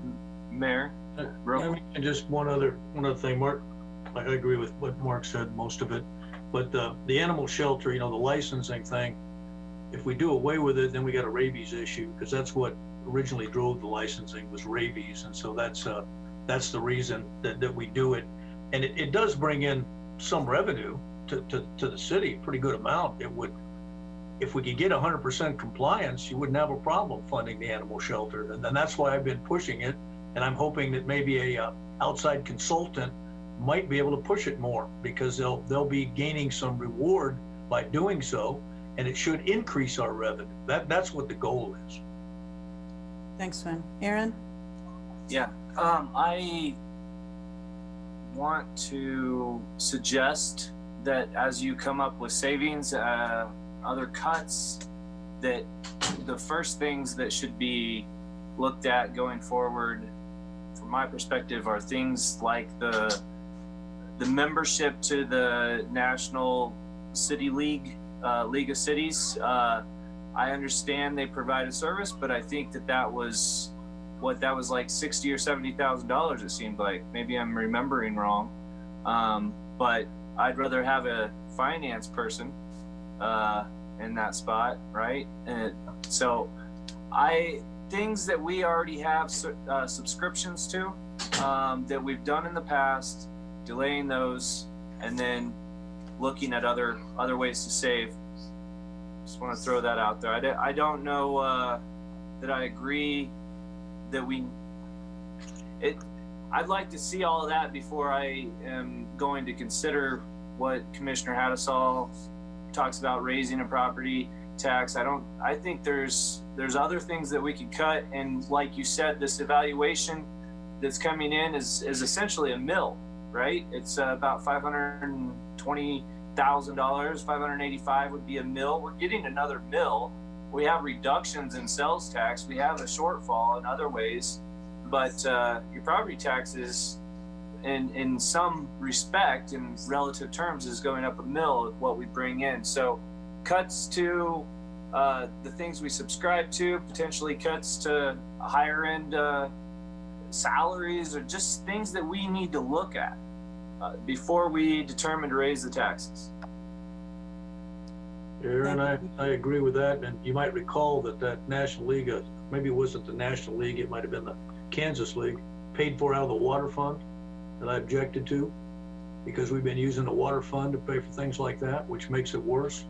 And so, yeah, I agree. We got a number of other ones like Town and Gown that I've said before, that we should just get rid of all those before we start tinkering that deep in Parks and Rec. Thank you. So I have a few questions for you, Jason. First of all, did you want to comment, Jason, on anything the commissioners have said? Okay, or Ron. Okay, so you mentioned some of the arts in the park and such maybe other organizations can fund them. Did UFM fund any of these in the past? I know they do a lot of programs, but I don't know if they were ever a part of any of these organizations that you were talking about. Yeah, I'm not aware of any. I'm not recalling any. I mean, there's been some programming partnerships, but not to a significant degree. Okay. And the arts in the park, I know how expensive that is, and I remember the discussion previous commissioners had before I came on board, and that was a very lengthy conversation as well. But that is something our community really does enjoy, and the pavilion and everything else that we have out there. Can we utilize the funds from the Greater Manhattan Community Foundation with their Arts Endowment Foundation piece?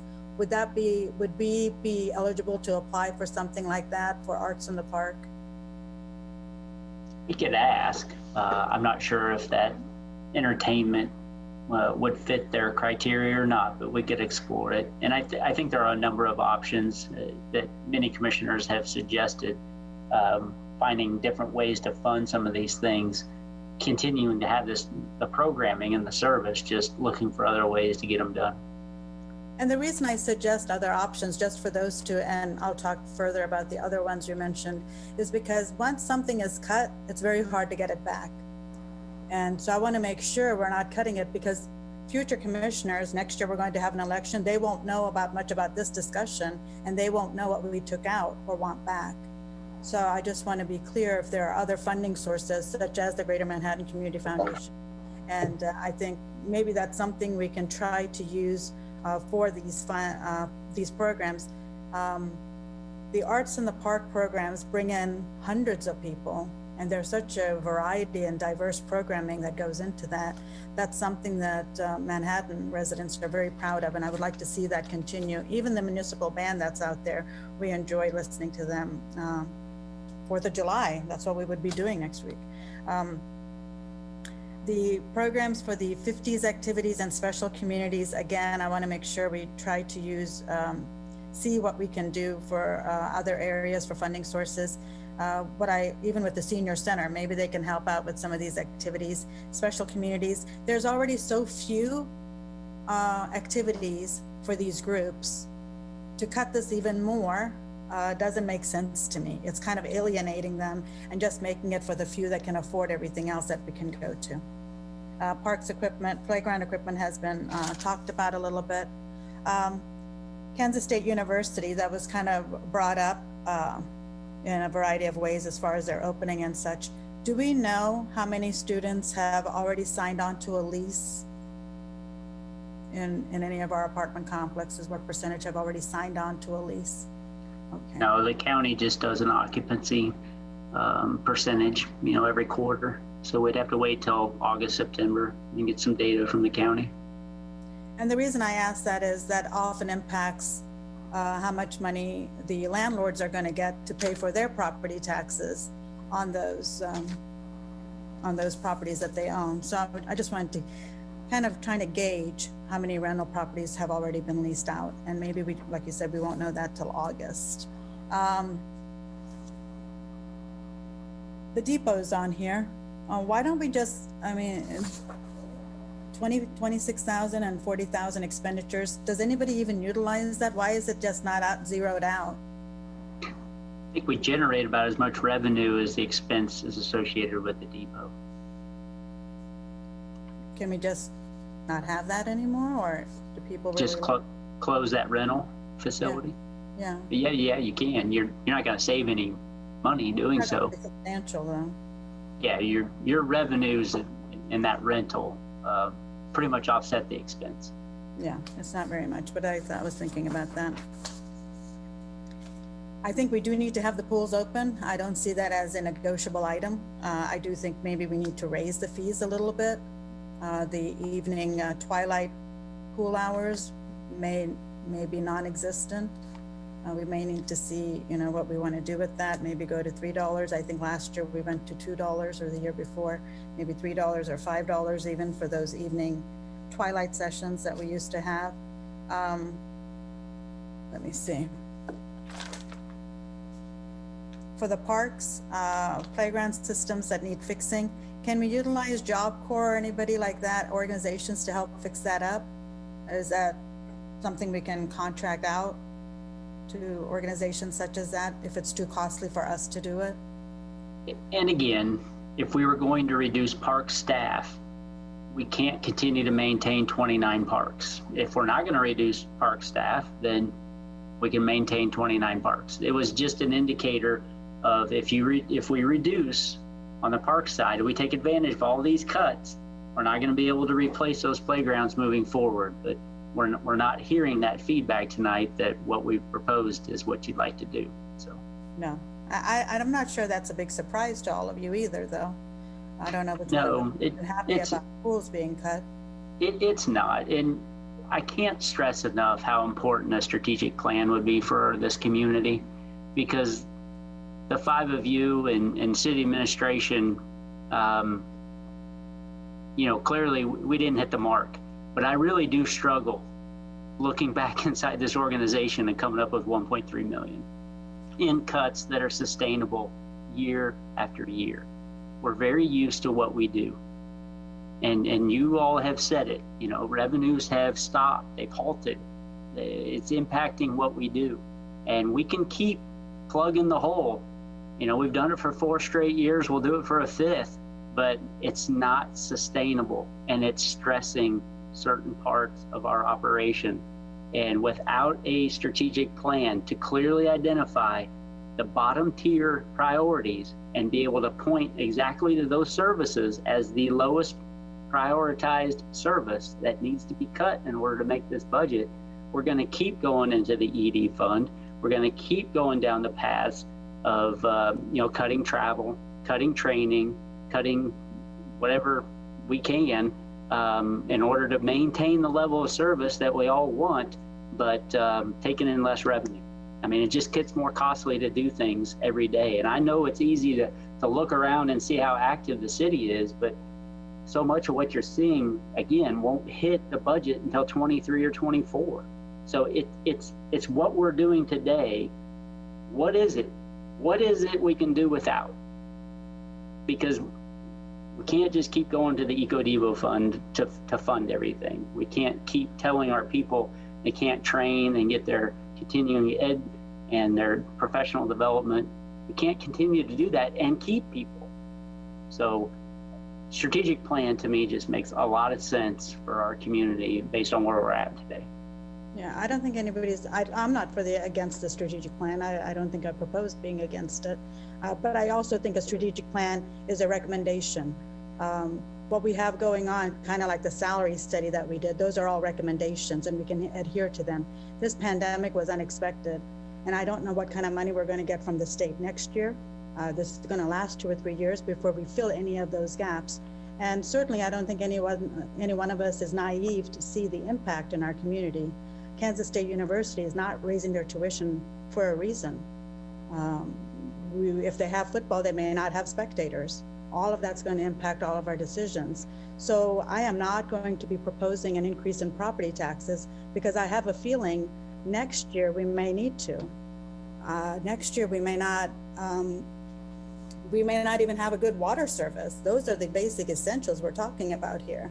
And Parks and Rec is a piece of it because I think that's something that's tangible to people that they can see, that gives them a sense of ease during these stressful times and challenging times. But we haven't seen the worst yet. I completely agree with you, Jason. We haven't, and we have to do something different. But the resources we have at our hand are very few. And I think I don't mind previously I was against doing across the board cut, but I don't mind seeing maybe 1% across the board and see what that looks like. I think I would like to keep the pools, but other than that, I'm okay with trying to look at the other cuts that were proposed for Parks and Rec. But a 1 or 2% across the board is something I'm willing to take a look at, mainly because all of the other governing agencies need to do will be doing the same thing.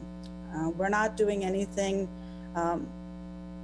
just to save money for our neighbor next door. We are doing it because we don't have any money coming from anywhere, and I don't see it coming for the foreseeable future here. And I think a strategic plan is a great idea, and that's what we kind of need to follow, not only for this commission, but future commissioners, so we don't have to keep going through this dialogue, kind of like a comprehensive plan when you have something you can manage and kind of target as you move forward. But those are my thoughts on this. Anytime we try to privatize a program, I kind of am hesitant because private means for-profit, and when it's for-profit, some people may not be able to afford it, like traveling sports and such. Only a certain group of people can afford such programs. And the city programs that we have are usually accessible to a wide variety of folks. So I don't know if this discussion was helpful or not, but like I said, I'd rather see across the board where I wasn't for that in the past. Other commissioner comments for city staff?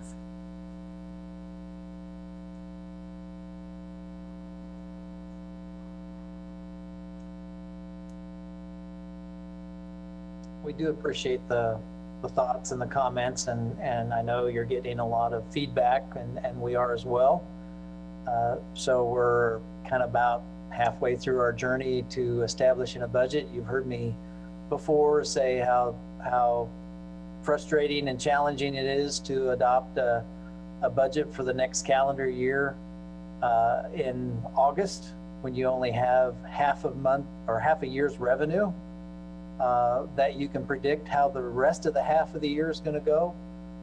And that's obviously one of our significant challenges. We were pleased that our April sales taxes were much better than we thought they would be. And it's interesting as we try to analyze that, what may or may not be causing that. Obviously, I don't think that's something we want to suggest is going to continue to happen, but that's our challenge. And so as we look to adopting a budget and what that total amount is it 2019 or is it 2020? Realizing that, again, if you budget for something but you don't have the revenue, that doesn't mean you can go forward. But you also don't want to budget for being able to do everything and start spending like you're going to do everything if those revenues don't come in, because then you're back in that same mode. So it is important, and the staff are looking at some strategic aspects to be able to do things, and it's easy to say that, maybe somebody can pick that up. Well, look at our Grow Green Day. It was great. It was early in the process, and we raised more money for outside agencies in Grow Green Day than has ever occurred. But at the same time, I think a lot of our businesses are struggling and probably don't have the money to sponsor that Arts in the Park show this year. And we've had some sponsorship in the past. So those sponsorships dollars are going to be more challenging to come by as well. So just some additional food for thought as we go through this process. And obviously it's one of our more substantial challenges that we've had. Continue to work with you along the way. And thanks, Ron. And I understand how difficult this is. My priority is saving staff and personnel. And, if our Arts in the Park and such programs, I think those, if we can, I don't know, pause or reduce them to maybe 3 shows or 4 shows or something, I would feel comfortable with that. Ultimately, the goal for me is to sustain our staff. And that's why I was looking at maybe a percentage cut or something of that sort. I'd rather have them be employed than be unemployed and try to find a job in these circumstances. So I know all of you are making difficult decisions. I understand that, and I wish it was easier. Mayor, I'll just add, we heard very clearly from Jason, the frustration it is in going back to the departments. And I just want to convey to any city staff or anyone listening that, definitely appreciate the work that you're doing. And I think you're being asked to do more with less is what we're asking you to do. And unfortunately, that's the situation, but this is a great community, and I hope that we can find a way to compensate you fairly in the future. But this is a tough time, so I appreciate the work.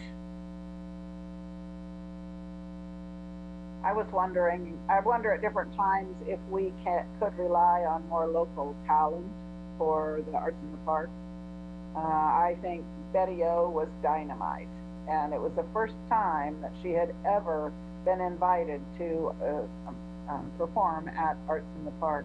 There may be other jewels here in the community. We have bands galore around here, and so we might not have to pay somebody $15,000 to come from somewhere else that's part of a traveling tour. So they might not be. We may have some outstanding local talent, and we may not have the high quality. I don't know how to balance that. Others do, but I want to be as economy minded as we can be, and so we may think we've done that in the past. I would not be opposed to a 1 or 2% across the board cut in addition to these cuts that we're making. I think everything's on the table. That's all I'm trying to say. I'm not advocating for it. It just has to be part of the picture. Yes, I want to keep our employees, and we do have a good employee base here, and that quality is important. And I believe that because you have the city has a record of keeping employees, they're obviously satisfied. We have tried hard and successfully given a raise, I think, every year. We're going to miss a year this year with raises, and but we're not going to be the only ones. Like Salina has put a halt to all of their construction and building projects. Dead stop. And other communities, Topeka has furloughed 32 employees. Kansas City's, we're all coming up with different solutions. And so I think we're on our way to getting more full and complete information as your presentations come forward, because we certainly don't have an answer after the second budget work session. we have to have fill out the rest of the picture. Thank you. Linda. Just for Arts in the Park, I was going to say, and McCain is not having any programs this year either. And, you know, these are just things that we are accustomed to, but they also give a certain peace of mind. Is there more discussion on the budget this time around? We will have a couple of more sessions before we make final decisions. Okay, seeing none. Ron, did you want to add anything else on this item? Okay. We will move on to our next agenda item. We will be talking about a discussion on face coverings. And Ron, are you presenting, or Katie, or who is? Ron. I'm going to start. And Jared, if you could share that first slide on the face coverings.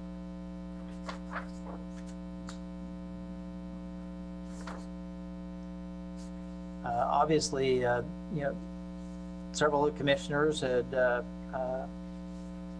indicated to me that they wished to revisit this item, and we had planned for a discussion similar to what we had at the end of May on this particular topic. And then I think obviously you're all aware that Governor Kelly announced yesterday that she'll be issuing an executive order on Thursday that will take effect on Friday at 12:01 that citizens of Kansas must wear a mask. We don't have a lot of details about this mask ordinance, but it does solve some of our issues that we deal with in implementing local orders or local controls on particular aspects. And so under the proposed orders, the governor indicated that most Kansas must wear a mask in stores and shops and restaurants in any situation where social distancing of 6 feet cannot be maintained, and that includes outside areas as well. Again, we anticipate that the executive order will be released on Thursday, and that one will provide more specific guidance and under what circumstances the mask should be worn, whether there's exemptions to that for folks that might be impacted by wearing those masks, and whether there's alternatives. So we'll be looking for that. I think one of the things that we'd like for you to talk a little bit about tonight is, you know, one, would you like to have some kind of placeholder on the July 7th meeting to just have a review of that executive order, to discuss it and consider whether or not there's any other action associated with that or not? And I don't know, for some reason, Jared, the whole slide's not showing up. So, so really that was kind of the basis for starting discussion tonight, is that I think it's hard to talk about whether you want to have a city ordinance that does certain things and has certain control measures and potential penalties without knowing what the state order magnitude and issues are going to be for those things. The duration, all of those things would have a bearing on how that would be impacted. So I guess that's where I wanted to start discussion tonight. And then if there are specific things you want us to look at, we can certainly go from there. Yeah, thanks, Ron. I appreciate that. We had lots of discussions. I brought it forward in May 5th or 6th, and so over a month now. A lot has changed since that time, and Governor Kelly did make her mandate yesterday, and like you said, nothing's going to go into place until Friday, but the state finance committee still has to approve it, I believe, and I don't know if they're meeting this week or next week, so I don't know what that means either. And there weren't many details given, as you mentioned, except that there was mention of counties and cities. I need to put forth some of their, how they're going to implement it or enforcement strategies and that sort. So she did mention that piece to it. And I think maybe the concern for doing it right now is because our numbers have increased dramatically. Definitely, that's one of the reasons. But I'm going to just make a few comments. I do want to see, for the questions that you asked, I do want us to work on this proposal and get it on the agenda for July 7th, mainly because I don't know what's going to happen Thursday or Friday or even next week with the State Finance Committee. And then if we need to withdraw it on Tuesday, we can do that. But I'd rather not start on July 7th and figure out what to do. I almost feel like that's being too late. I think we've had a lot of feedback on this. Last time when I presented it in May, there was a lot of pushback, a lot of opposition from just about all of the organizations and the community as well. This time it's the opposite. We've had the Kansas State University support, Fort Riley support, the Medical Association, medical groups in our community, MHK Clinical Health Task Force support, the Flint Hills Wellness Coalition support. So there were many entities that are supporting it this time around. And what has changed is the fact that our numbers have increased, like I said, so dramatically. We are at 233 cases. And a month ago today, we were at about, 65 cases. That's 169 more cases with a 258% increase in positive cases. And we can't just blame it on K-State. K-State athletes probably were about 14 or 18. The rest of it is within the community. We did open up and everybody felt like the pandemic was over, and then there was a lot of myths involved in it as well. You don't contract it in hot weather. You don't contract it if you're outside. You don't contract it if you're just around people once in a while. Maybe you don't need to wear a face mask. And then we saw the increase, exponential increase. There's also, we heard from Dr. Knopp, Ryan Knopp, at the Recovery Task Force Committee meeting that was held last Friday. And he said he advocates and supports a universal masking, mainly because he's on the front lines. When we think front lines, we're thinking hospital capacity. We're thinking, oh, there's only one person on a ventilator. We still have a lot of beds. Nobody's in the hospital. But what he's saying is the testing capacity has increased so much, they're exhausted. Riley County Health Department Executive Director Julie Gibbs is hiring more contact tracing folks. She already has 12 or 13, and they're hiring more people for contact tracing. She said they were having 70 calls a day, and now they have to hire another nurse just to handle the calls. So a lot has changed during that time. We've had a lot of outbreaks within our community. Even though it's a Riley County Health Department, as the city commission for the city, we are feeling it in our city. We had outbreaks in Aggieville, we had outbreaks in EMS, K-State, and those are all within our city. The other piece to this is the outbreaks are happening at such a huge, so fast that several of our own restaurants closed down on their own. Nobody had to tell them to close down. Their employees were being infected and being impacted.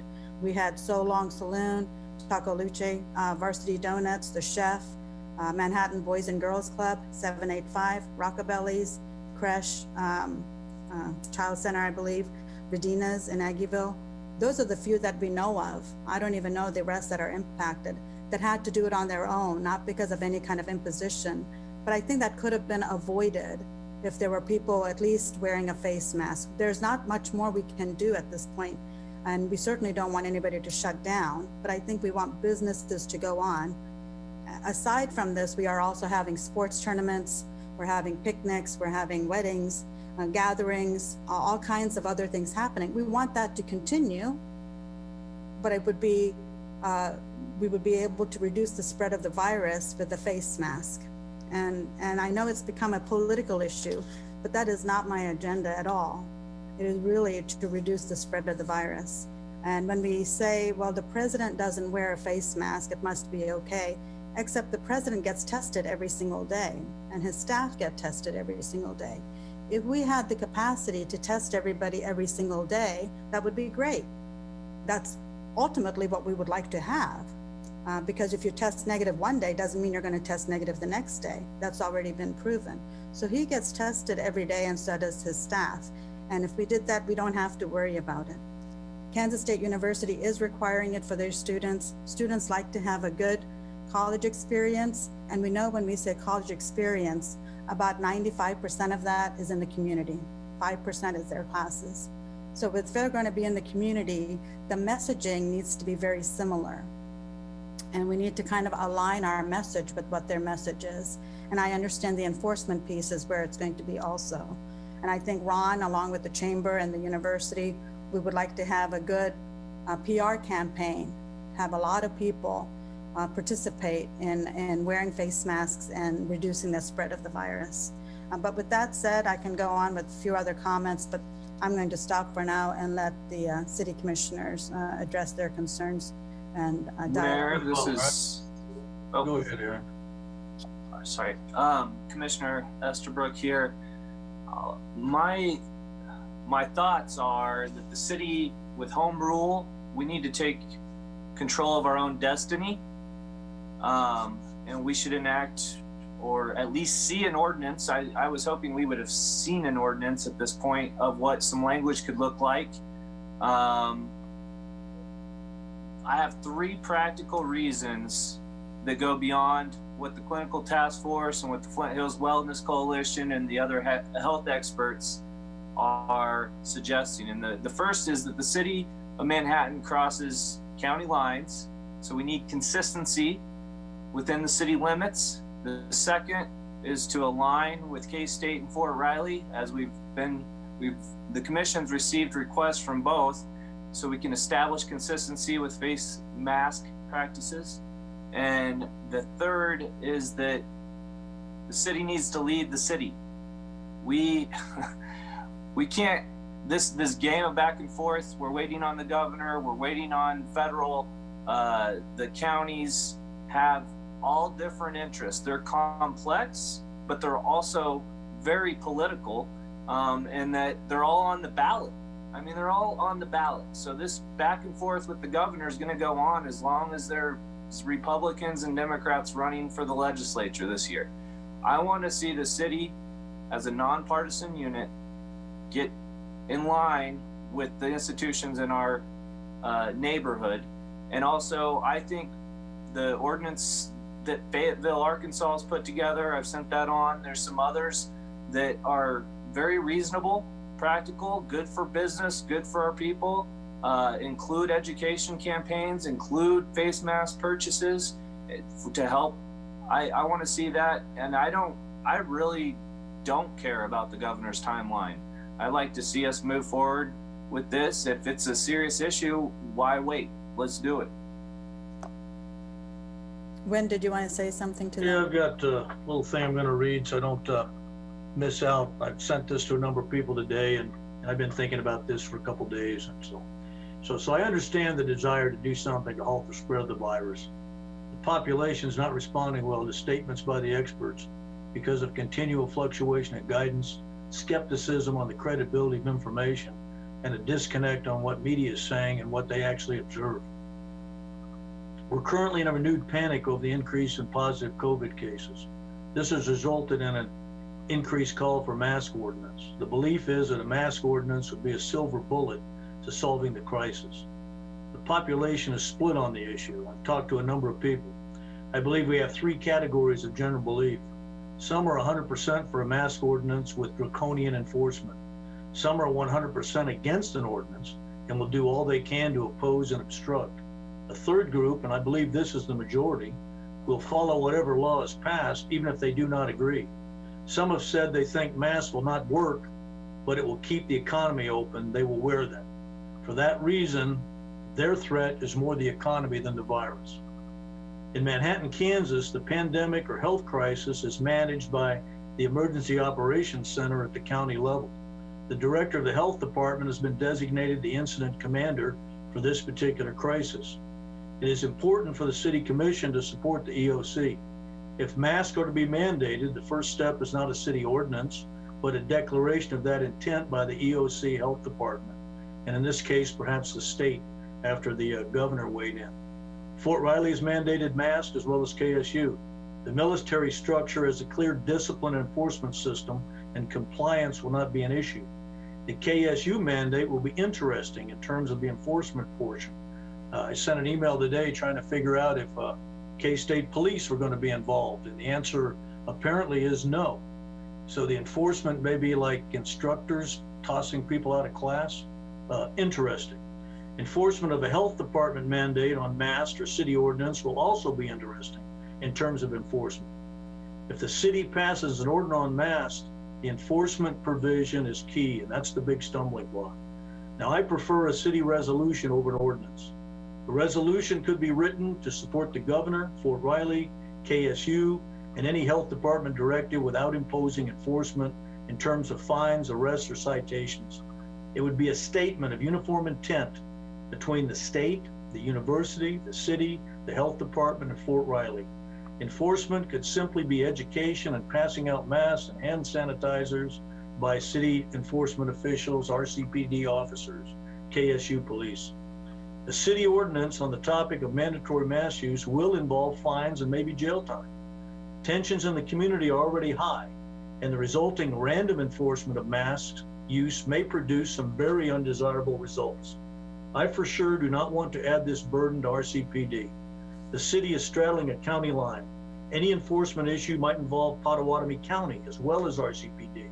If the commission desires an ordinance with punitive measures, it should become a code enforcement issue. The city ordinance is limited to the city boundaries, and the code office could enforce a code within those boundaries on mask use. The ordinance would need to define where a mask is required and any punitive actions like citation or fine. It would be interesting to provide the code enforcement officers with flyers, masks, hand sanitizers, and have them pass those out for a first offense. Second offense might be a fine of say $50. We do not have that many code officers, so enforcement would have to be categorized as random. It could be, of course, possible to take some of the COVID money the federal government has given us and hire 10 temporary mask police if you really desire draconian enforcement. Bottom line is that we should support the governor, the health department, the EOC, KSU, Fort Riley, provide education to the public, ensure synchronization of intergovernmental efforts, and convince the population to increase mask use. This can all be accomplished without adding a burden to the Riley County Police Department, and that's my main point. Thanks, Win. Other commissioners? Yes, Mark. My concern with mandating the masks, whether it's at the city level or the state level, is I don't want to feed the paranoid germophobia that some people have. And when everybody starts demanding that everybody wears a mask, then everybody's going to start being more afraid than they already are, which is already becoming a problem. And so right now, as many people who have, there are as many people who have died getting hit by cars and falling on knives as have died with the virus. And so the problem continues to be with getting people to wear masks is they don't see the danger. And that continues based on what we read in the paper. The EMS employees who have it had a headache, pressure behind their eyes.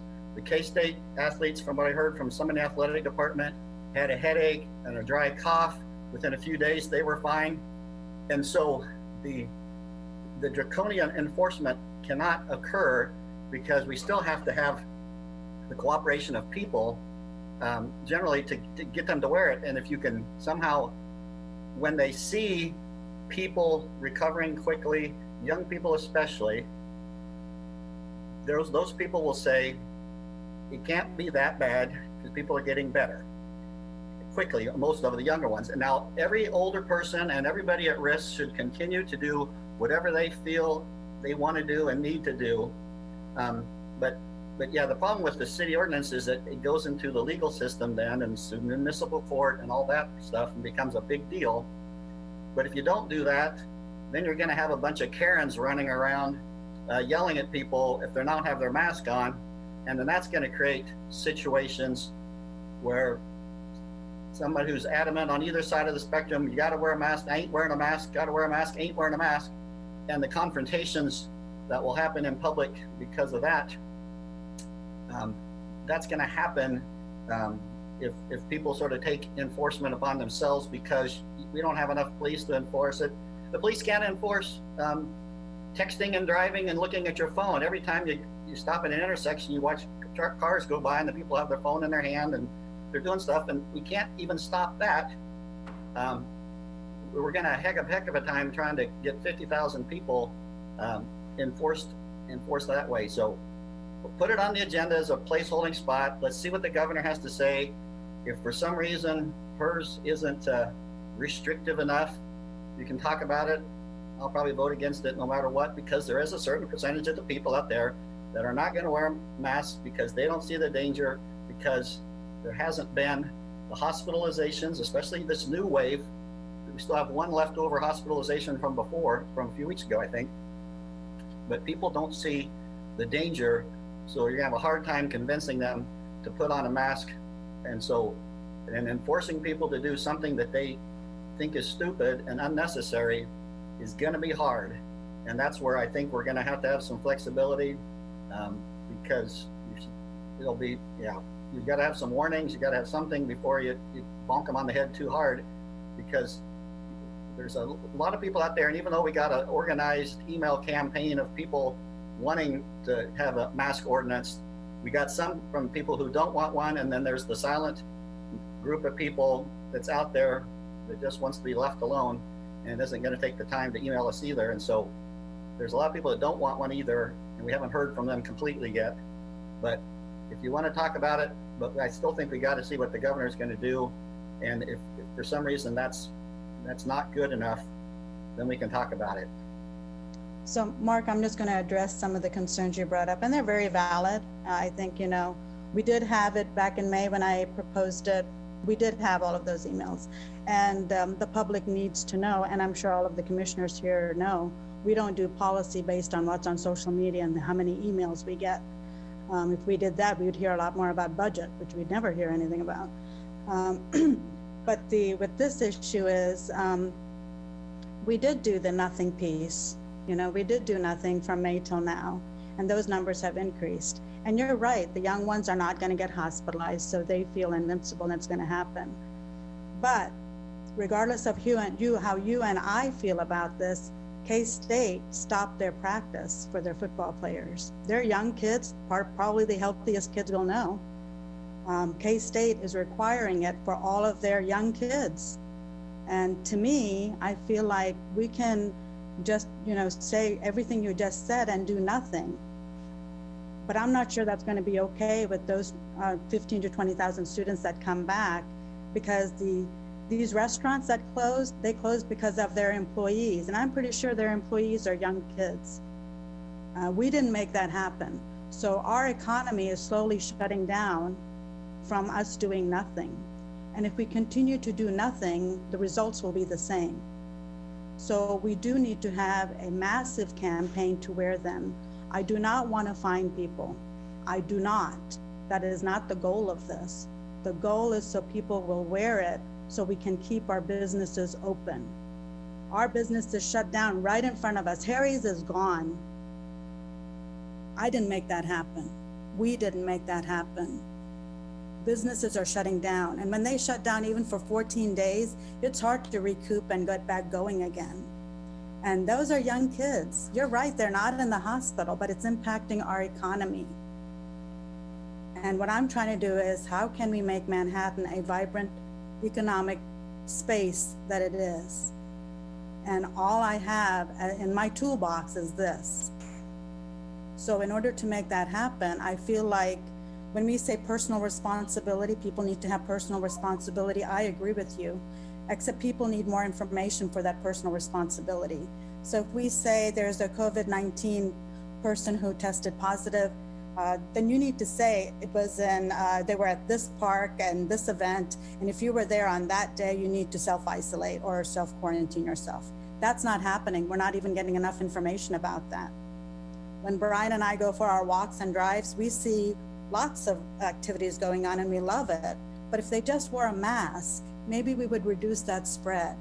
Because if we want those tournaments, they're going to come from all over Kansas, all over the United States, hopefully. And if you can simply wear a mask, and it's trying to pull those people in that reluctantly want to wear it. But if we don't do nothing, we're not going to have a Manhattan. It's just not going to happen. We're seeing it die right in front of us. So I want us to find those solutions. The key point you made there, if you don't want to do draconian enforcement, then we need to not talk about an ordinance and talk about a resolution. That's going to make it a lot easier for the legal department and a big sigh of relief for the police department and any code officer, as I suggested, that might be writing a ticket. I'd hate to be that code officer, to walk into Target up to somebody and try to write them a citation for no mask, and then they tear it up and throw it in my face. And you saw some of the hateful things that came through on the forum this week that nobody could reply to because they were made up, email addresses and phone numbers. And so we've got some, there's people on both ends of the extreme here. And you could have mass bullying, as Mark mentioned, people shaming you for not wearing it. But I really think a resolution saying, look, we think this is serious. Why do we want you to wear a mask? We want the economy to stay open. And this is one way to keep it open and get in sync. I mean, K-State's not going to have their police be enforcing it. So once again, I think we'd be out of step with that ordinance. I'd mentioned to Ron, I don't know if the rest of you knew, I talked to the chamber, a young lady made a giant purple mask for Johnny. And it would be interesting, like as part of a PR campaign, put a purple mask on Johnny Cobb, put Willie Wildcat out there in a mask, put a soldier out there, put some of you out there, and then start off a campaign saying, hey, we want to keep the economy of Manhattan open, wear a mask in public. And then of course, tailor that to whatever the governor comes out with. But I'm also very concerned about going against the EOC. I've said before, unity of command. There's supposed to be one group in charge, and that group is in fact the EOC, and we should be providing them input, and they get to make the ultimate decision, not us.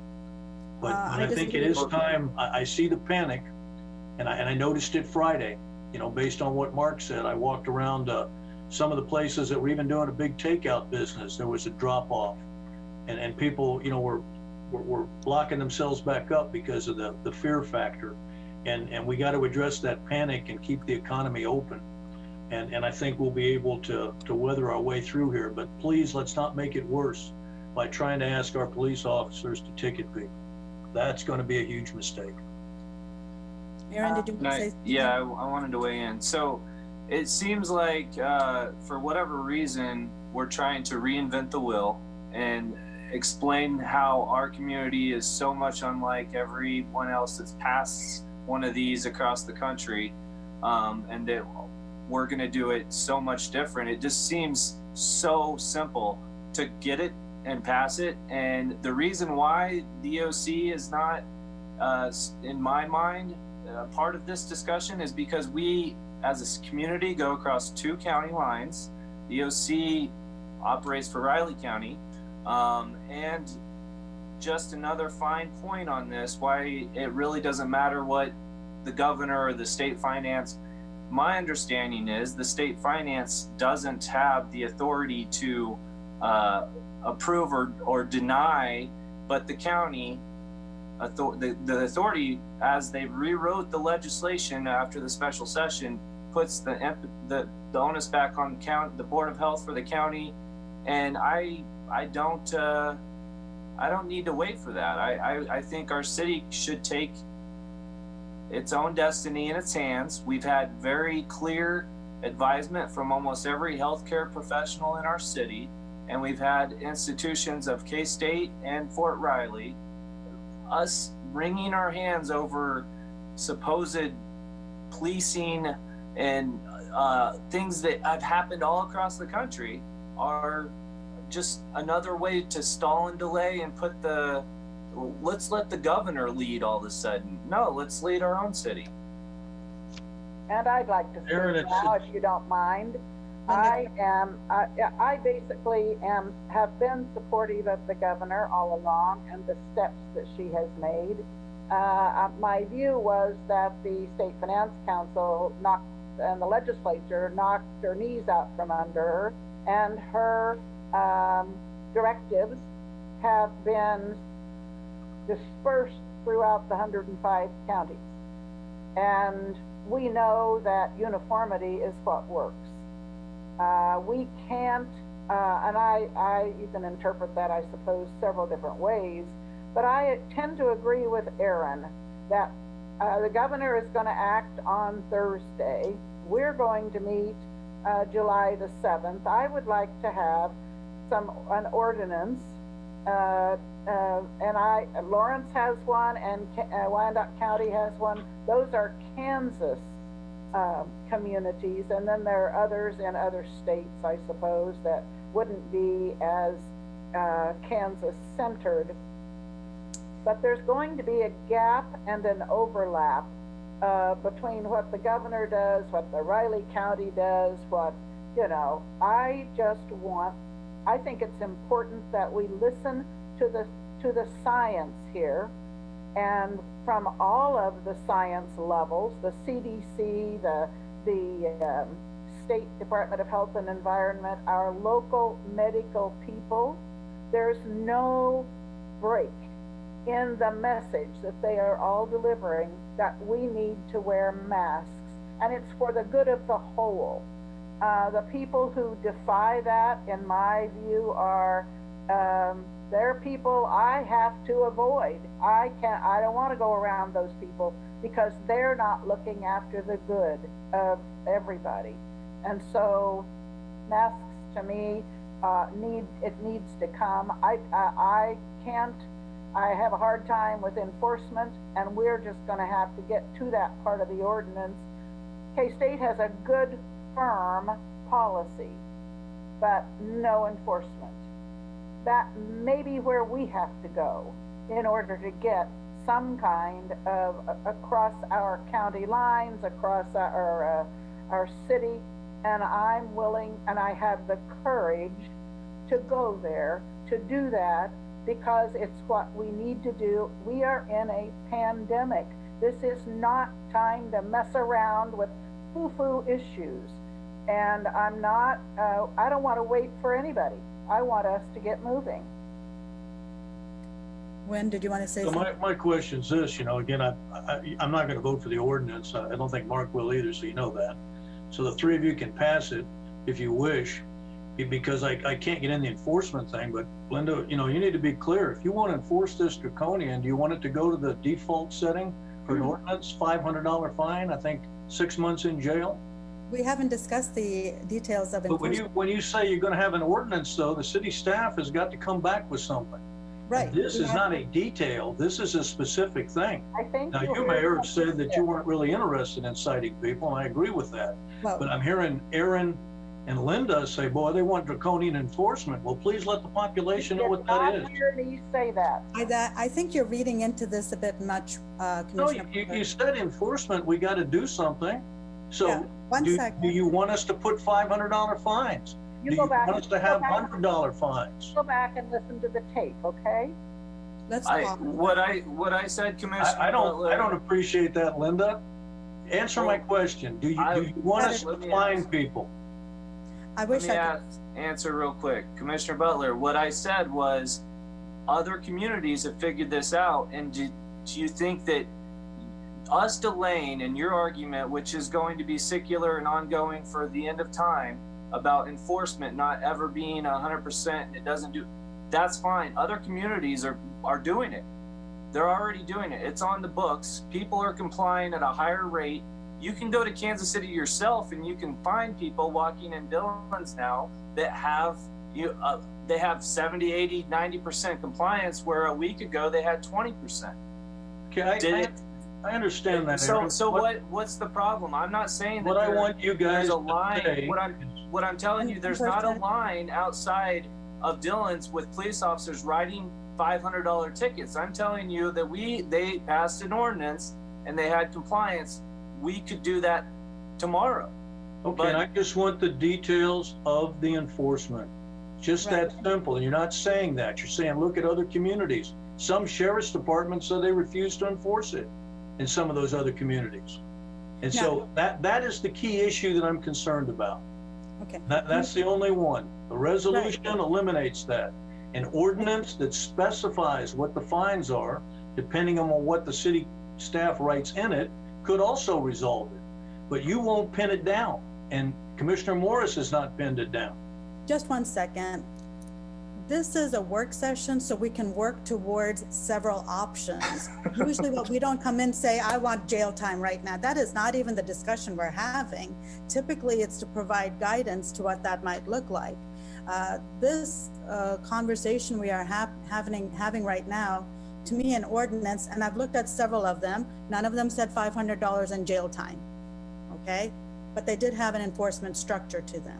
Those are the things we would like city staff to study right along with us. We can send them a whole lot of material like we do for anything else, like we did for the budget right now. We're going to send them ideas and work through something that works for our community.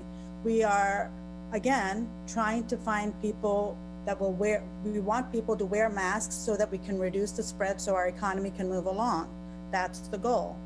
And in that, there might be fines here and there. We might be able to give some enforcement power to businesses. We might be able to say, hey, if you're not wearing a mask, you're not allowed in here. It's our ordinance in our city. This is what you have to do. We want to be able to give that power to each of those businesses so that kids don't get harassed for wearing a mask in a business, because we are not giving the same responsibility to the customer that's going inside. And you can say, well, each business can do it on their own, except when they do that, we are still spreading the virus. We're still spreading the virus. That's the problem. So the enforcement piece is what we would like for staff to research a little bit more on what that might look like. But you can't have an ordinance. There's a difference between an ordinance and a resolution. So let's, the details of that enforcement piece need to be worked out. And I am for some type of enforcement. And that's $500 in jail time is not what we're looking at. So you need to stop saying, oh, these 3 commissioners want $500 in jail time. No, I didn't say that. What I said was the default that I always hear from legal, if you pass an ordinance and don't specify, the default is $500 in the city. So Right. you could say first citation, and that's what I said in my statement, is you get handed a mask. Second citation, you get fined $50. And the other thing that I'm concerned about is I do not want RCPD involved because, as Aaron pointed out, we straddle 2 counties. So we should use the code office. Now that means you got only a few code officers, and that means you're going to have even less random enforcement than with RCPD. But those are my key points. And I just like to get more specifics, and I just don't seem to hear it. And then people will jump to conclusions. Another specific, I think, that the city staff had indicated, or Ron had indicated on his slide, was a duration and a time limit. And that's something that's confusing if we wait on the governor, we wait on things. If that's why, again, we should take control of our own destiny. And I don't see any reason, if we're going down this path, which I think we should, that it should be in part clear to students that are arriving to K-State in mid-August that there is not a difference between, masking on campus and off campus, and soldiers coming from Fort Riley to Manhattan.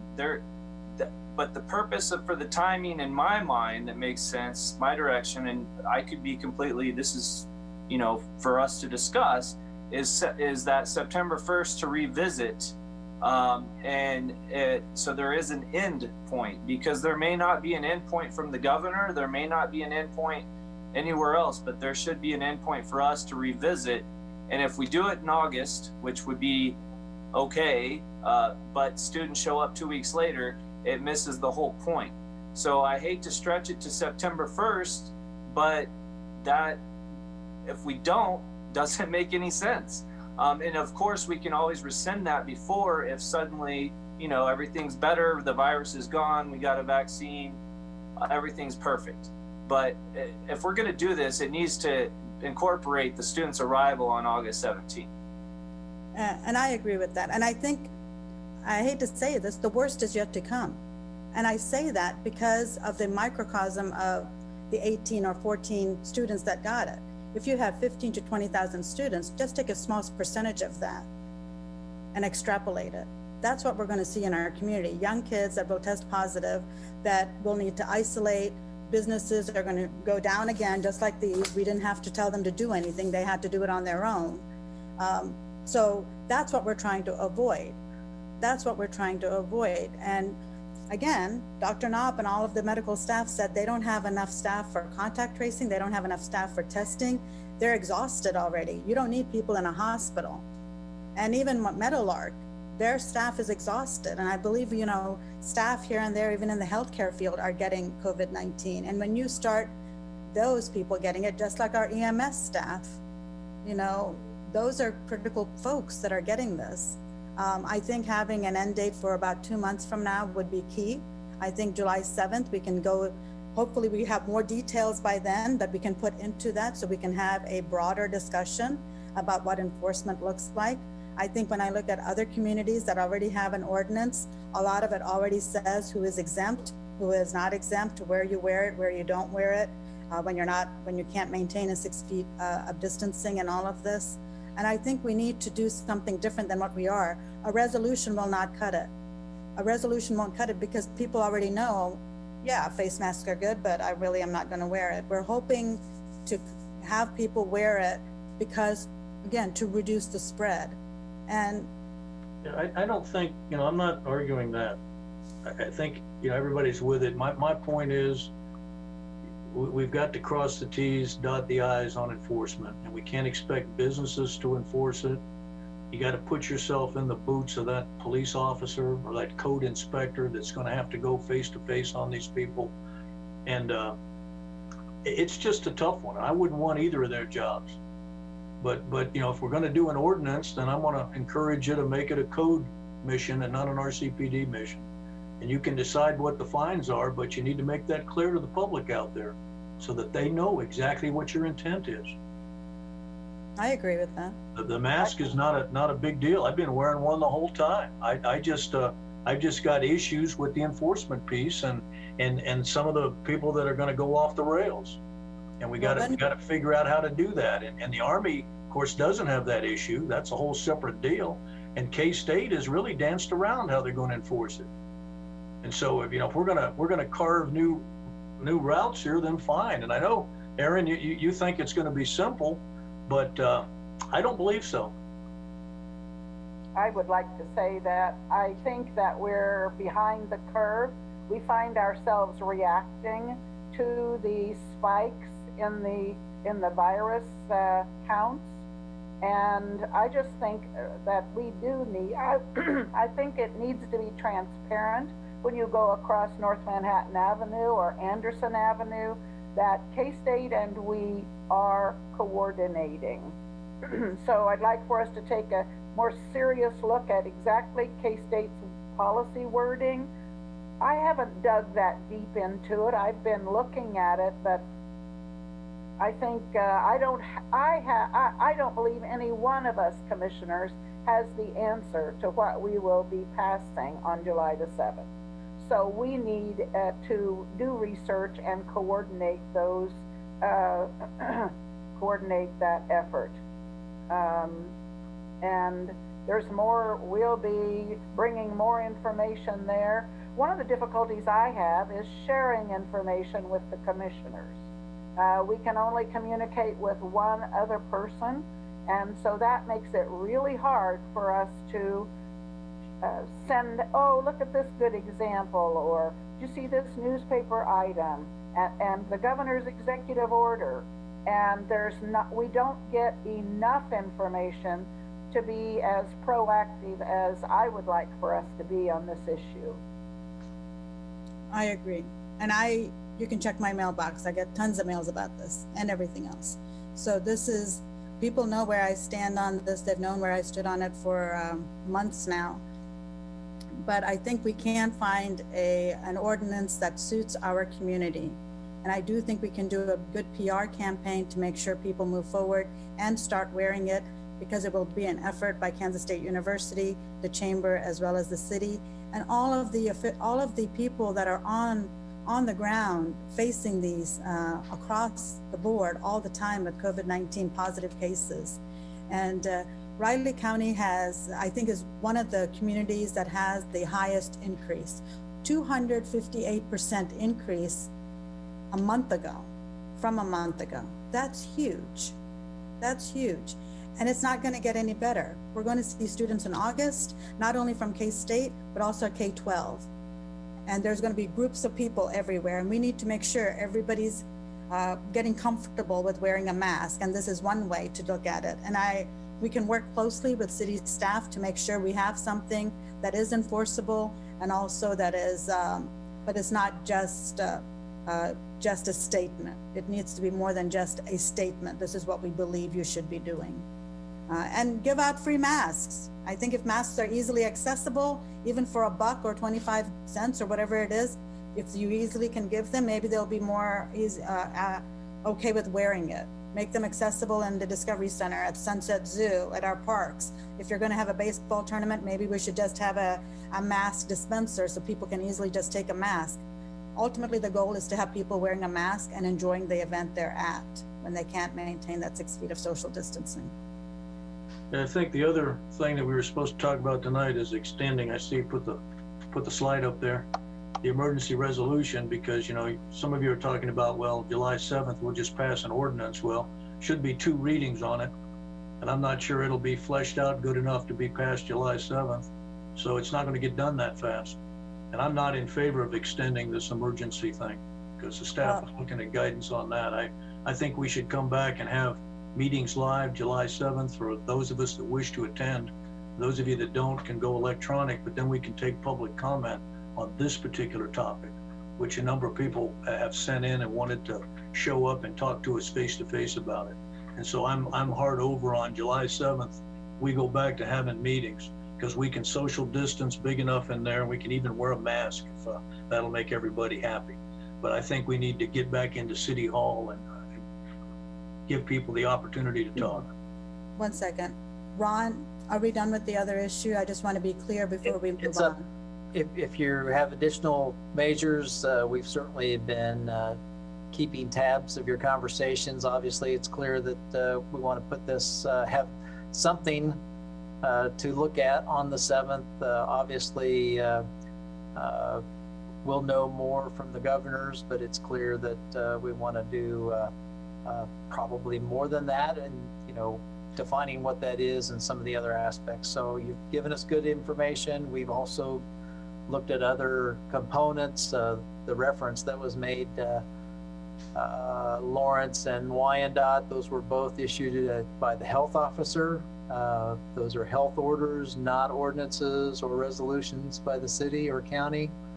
So they're a little bit different, but you know, Lawrence's was unique because it just applied to indoor space. Obviously, the governor applies to more than that. So, and there's lots of different aspects on enforcement and penalties. So we can work to try and provide a basic draft, and we'll certainly attempt to do that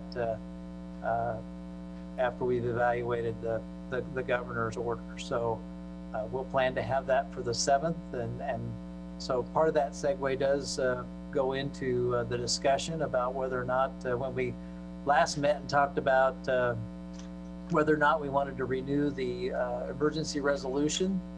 The consensus was at the time to let it expire at the end of June. Well, today is the end of June, so it is expiring. And so whether or not you want to renew that, either in total or in some other aspects of it. But obviously, if there's legislation that you want to put in place specifically to an ordinance, and Katie can help me here if I'm wrong, but I mean, you could make a decision that you're only going to, well, we'd have to modify the ordinance, I think, but you wouldn't necessarily have to pass this resolution. You could say we're going to pass this with 1 reading, But I think your policy right now has an ordinance that would have to be amended to do that. Is that accurate, Katie? Yeah, the current resolution requires 2 readings, so they'd have to have a majority approve it to amend it for this specific ordinance. Yeah. I don't know, do you mean for this resolution? Our existing meeting procedures and policy Oh, yeah, okay. resolution, yeah. So some feedback on this, because we would prepare if you wanted to extend it, we would prepare a resolution for your consideration on the 7th as well. Again, that any or all of it, I can tell you that it has been certainly efficient and effective to be able to have the additional approval. I think we've been providing you copies of some of the things that have come forward versus doing that at 2 meetings a month. So those are some feedback we'd like to have. We obviously are going to be under the gun with deadlines for our Spark funding and how we're going to spend that. So, not to say, we potentially could meet more often legislatively too. So, and have special meetings. So those are some things that we could do as well. So those are just some feedback on that. Would be appreciative as we move forward with a Thursday announcement by the governor and a holiday in there and try to get everything ready for the next Tuesday. I'm wondering if we might be able to ask to include some funding for masks, face masks, in our Spark or CARES funding, so that we can actually produce something tangible that is visible to people, as opposed to if the money gets dropped into the city budget and nobody sees it. So I think it would be good to have something tangible to touch. Right. Yes, we believe providing mask is something that will be covered. Okay. And public service announcements, I haven't seen, other than the static, I haven't seen anything hardly yet. So we've got quite a few that the health department has put out on social media, and there's been a few other sources, but we do understand that we believe that a public education campaign would be covered. Okay, good. Thank you. Okay, commissioners, I will leave it open to discussion about renewing the emergency resolution. And when were you going to chime in first? Yeah, I think I already said no. I don't want to renew it. None of it? Right, none of it. Time to go back to what we were doing before. All right. Other commissioners? I can support renewing it, maybe until like the Tuesday after Labor Day is what I was thinking. That would be roughly 2 months. I lament still, and I've spoken to it at different meetings, the suspension of real-time public comment. I would like to find another forum besides Zoom that would permit that. But if we have to swallow that pill in order to, I think we are still in an emergency situation as far as I'm concerned. When we are not fully staffed at City Hall, our systems are not open to the public. Our staff is diverted from their normal business to this COVID, and the seriousness with which the numbers keep rising here in the community give me concern, and I don't really want to put our city workers or our citizens at risk by opening too soon. So I can continue to support this. I have some reservations, kind of like when, but I have to think about the whole, and on the whole, I support continuing this to I don't know what the magic day is, the Tuesday after Labor Day, which is equivalent of all of July, all of August, and see where we are then. If it is, so does that mean we would have to back it up to sometime in August, like if this expires today and we decide to renew it, what happens between now and the next legislative meeting or emergency meeting or special meeting in order to implement this? Because we don't vote tonight. Right. So it expires tonight, and it wouldn't, if you renewed it on the 7th, it wouldn't be effective till the 8th, roughly. So, and you can, like this one, we said till June 30th or earlier, if you all determined it was necessary. So you could put some date in September or earlier if circumstances warrant done earlier. Then I would support the middle of September at that, be the 3rd meeting in September, but we would consider it at that 1st meeting in September, so we could pass it then to let this one go till the middle of September. I mean, I just want to be reasonable. I just don't like bureaucracy for the sake of bureaucracy, so it needs to be a reasonable approach, and to me, that's what's reasonable. So is the meeting next Tuesday going to be in person then, since this is expiring now? That's the way it's scheduled, unless you tell me different, and then it would be still permissible for commissioners to attend remotely. Well, I'd be in favor of letting it expire. I don't mind. I think we can move forward with continuing to have the $75,000 city manager authority, spending authority.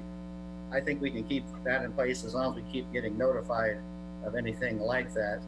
But yeah, I would like to go back to the commission room, and anybody that doesn't feel comfortable going down there can still send in their, or public wise, they can still send in their comments ahead of time, and we'll get them like we always have.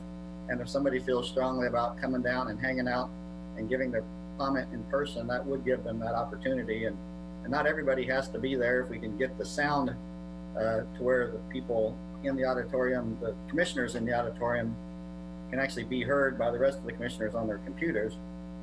I know that seemed to be an issue early on, but I'd be in favor of letting it expire so we can start having some in real-time public comments and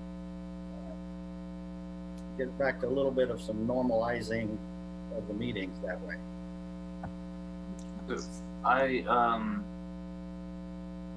I think I'm going to split the difference between you and say 1 month. I can be okay with August 1st or July 31st expiration.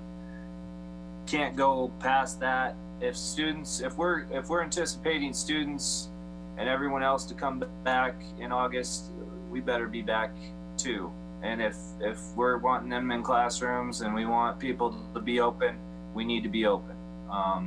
If it's not okay for us, it's not okay for them. So no farther than August for me, but I think we also need to do everything we can in July to make those things possible, to be open in August. And this is just another one of those things that we can do to make that better. Thank you, Aaron. So I really don't want to be in the building in July. I haven't gone anywhere except to get groceries, to get to City Hall, to pick up my packet, and then in my home or going for a walk. I am not ready to have in-person meetings. I think when we had the city-county meeting, I saw how that took place, and that was very uncomfortable for me to just watch as I was on my phone and watch the meeting, because it's a confined space. City Hall is not that much bigger. If we have everybody come and, mingling around, air ventilation, filtration is extremely important to reduce the spread of the virus. And typically our meetings, I've never been in one of our meetings that ended in an hour, and I don't expect to see that in the near future, especially because we have so many intense, important topics we're going to be talking about. So I feel very uncomfortable having us or city staff or the public sit through a meeting for 2 or 3 hours in a space that doesn't have great air filtration. I would feel very guilty doing that to them, because I know people will come and wait till their topic came up to talk about it. And they might be okay but I can't in good conscience think it's going to be a good place to be. I'm not comfortable doing this, but my only other option is in person. I like the way we used to do meetings before. I preferred that. That's my first go-to. But in this case, because the spread is so airborne, I cannot opt into that. I think we have been functioning rather well in the sense that we were able to get work done. The other piece to this is Ron is going to have to make some tough decisions, and we can't have 2 or 3 readings on some of these. We don't have a alternate care center yet. Those are some decisions he's going to make. When I say August, we're going to have over 1,000 cases that are going to be positive. I guarantee you that right now. So we're going to have to make decisions quickly, and we may not have a chance to meet all the time. So that might have to be a first reading. It might need to be off, kind of like the Zoom meeting, and have special meetings. And that's going to take precious time for staff to make decisions. The other piece to this is the spark money. I think as they go through all of that dialogue and there's a quick turnaround on some of these pieces, I would rather meet often. If we have to have special meetings, I'd rather do those special meetings via Zoom than have to meet in person 2 or 3 times, even if we have to have special meetings. So I am more for meeting Labor Day weekend or after Labor Day weekend in September, because it's going to take us that long to feel where Kansas State University students are coming. Just because 15 to 20,000 students are coming back, that gives me more of a reason to stay home for a little bit.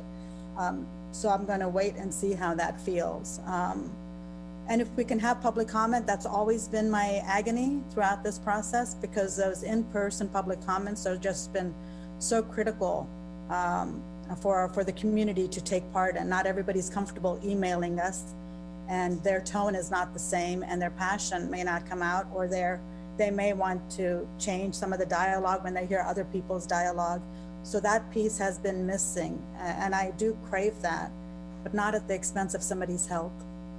So that's where I stand on this, is to continue this resolution up until September. But if people are in the city commission room, and even if there's poor ventilation, they're going to have masks on, so they're going to be fine, right? If I can control it, I'm not going to. I don't know who's vulnerable or who's not. But they'll have a mask on, so it's going to be okay, right? Right. That's the silver bullet. Yeah. It's going to save the day. That's fine. Not what we were saying. We were saying it's going to reduce the spread of the virus. Taking things literally here, that's what we would expect. So, okay. Yeah, Mark's absolutely right. We've done law board meetings there, and I went to the county meeting, and I think it's safe. I don't have the same panic, I guess, about it. If I wear a mask, I take precautions. I haven't had a problem with it, and I would like to see the people be able to make public comment again. I value public comment. Law board meetings have been the only in-person meetings I have attended, and that's because the chair is from the county, and that's where they meet. But the meeting room itself hasn't been as much of a problem as the hallway getting to the meetings. And I always encounter someone in those hallways, and I wear my mask. I'm just saying, every place, is not perfect, and it's hard to find perfect places. So so we have 2 no's. We have Yusha and I were talking end of August. And Aaron, I would be willing to move to your position of 1 month, or the end of July, in order to continue this emergency order. So Yusha, is that something, we'll have to consider it again at the end of July. We don't have anybody that, we don't have a way forward with information for Ron about how to get to the solution. So as it stands, there's been 3 of you that have indicated a desire to extend the resolution. We won't be able to do that until Tuesday. Yeah. And the way that is now, it will be an in-person meeting, and those that want to attend remotely can. the governor's mask order will be in effect, and so the only other way to do it is to hold special meeting before then, to pass the resolution sooner. But I'm not advocating that, but that would be a way to do it. I will be attending remotely for these next couple of meetings in July. I also think that there's no reason that we can't function in July with both the in-person and remote.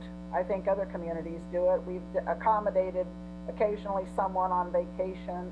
And does the wording in our current ordinance allow both in-person and remote without any Yes, restrictions? you can participate remotely now. Okay, all right, thank you. But our in-person meeting would be for July 7th, and then we would approve whether to go back to Zoom meetings or not. Is that right? Assuming you pass the resolution the way it is today, that would be correct, yes. Okay. Mayor, Okay, Zoom, yes.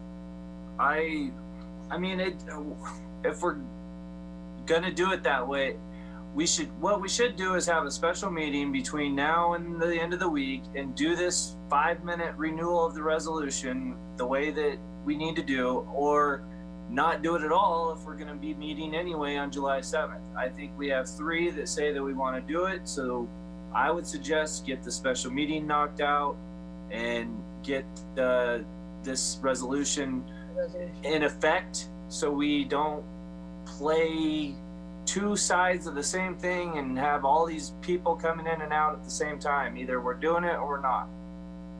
I'd like to long-term also say that there's no reason we can't consider legislative items at work sessions. We can schedule a blend of these, and an emergency order is a good reason to make those exceptions so that our work sessions accomplish some legislative items also. So, I mean, we have done plenty of work sessions at legislative meetings. We don't do many, so I'd like to blur the lines there until this is over. I'm not interested in that at all. I'm upset about the way the agendas are handled now, because we're not following our procedures and we're throwing things on at the last minute. And I think the population's not gonna be real happy with that, because it takes 2 or 3 weeks for them to get the actual word. And so, we have a set of procedures on how we're supposed to operate, and we're just shredding them. And so, I want to go back to those of you that are afraid to go in the commission room, fine, then do it remotely. But we need to get back to business on July 7th and let people talk, and they can come in safely. We got an auditorium, we'll wear masks, we'll spread it out. It'll work just fine. Much safer than going into Walmart or Dillon's. And I want to see the 2 readings for everything, because people need to be able to tell what we're going to do, because we're just not specific enough. And it's got to be nailed down. And I think the legal department's probably having fits over our discussion so far. Jason, did you want to say something?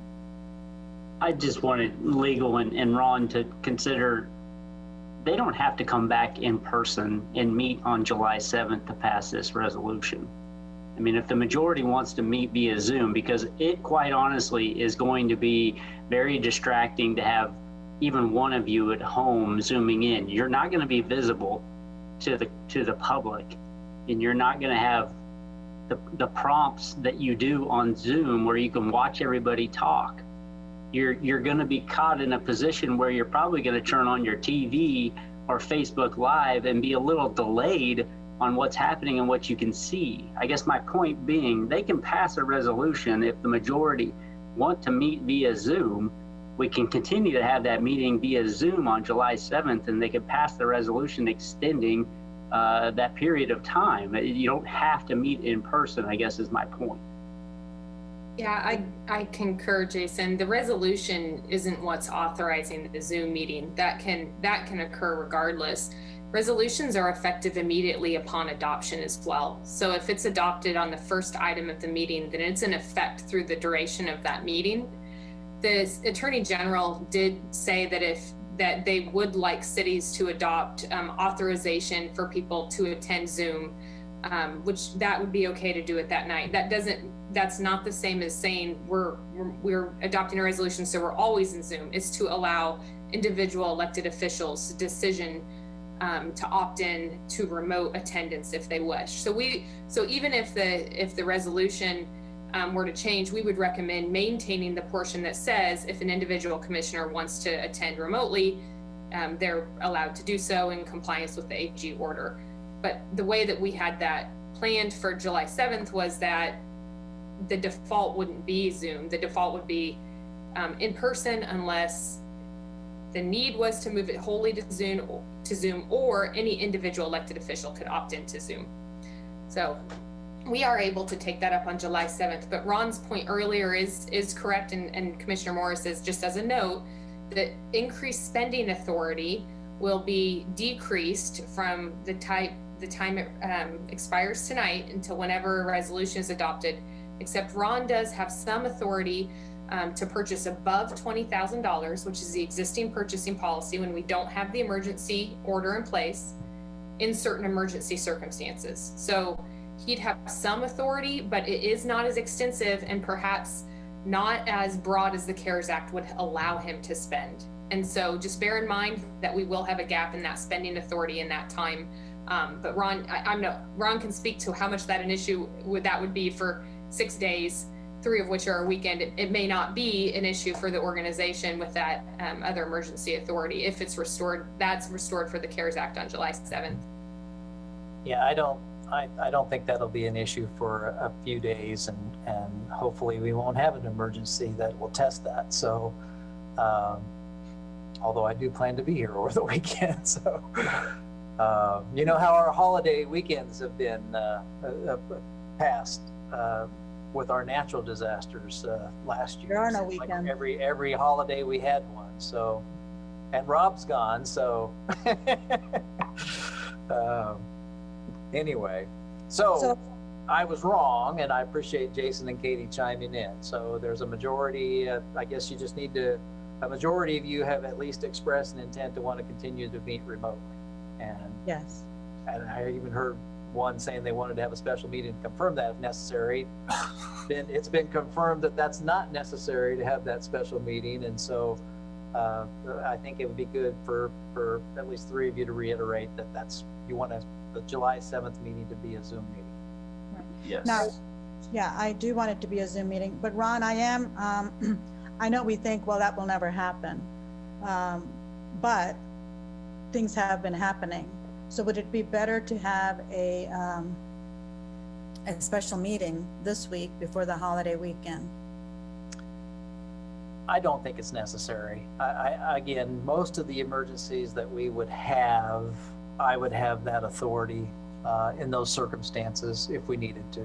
So Okay, I don't just think wanted that's to hear. I don't think that's a reason to have a special meeting if that's what your concern is. Yeah, that is my concern. So then my understanding is we will have a Zoom meeting on July 7th, and we will approve the resolution at that point to extend it to what? So I mean, we can have that debate, but we'll write the draft. I heard at least through the month of July. Right.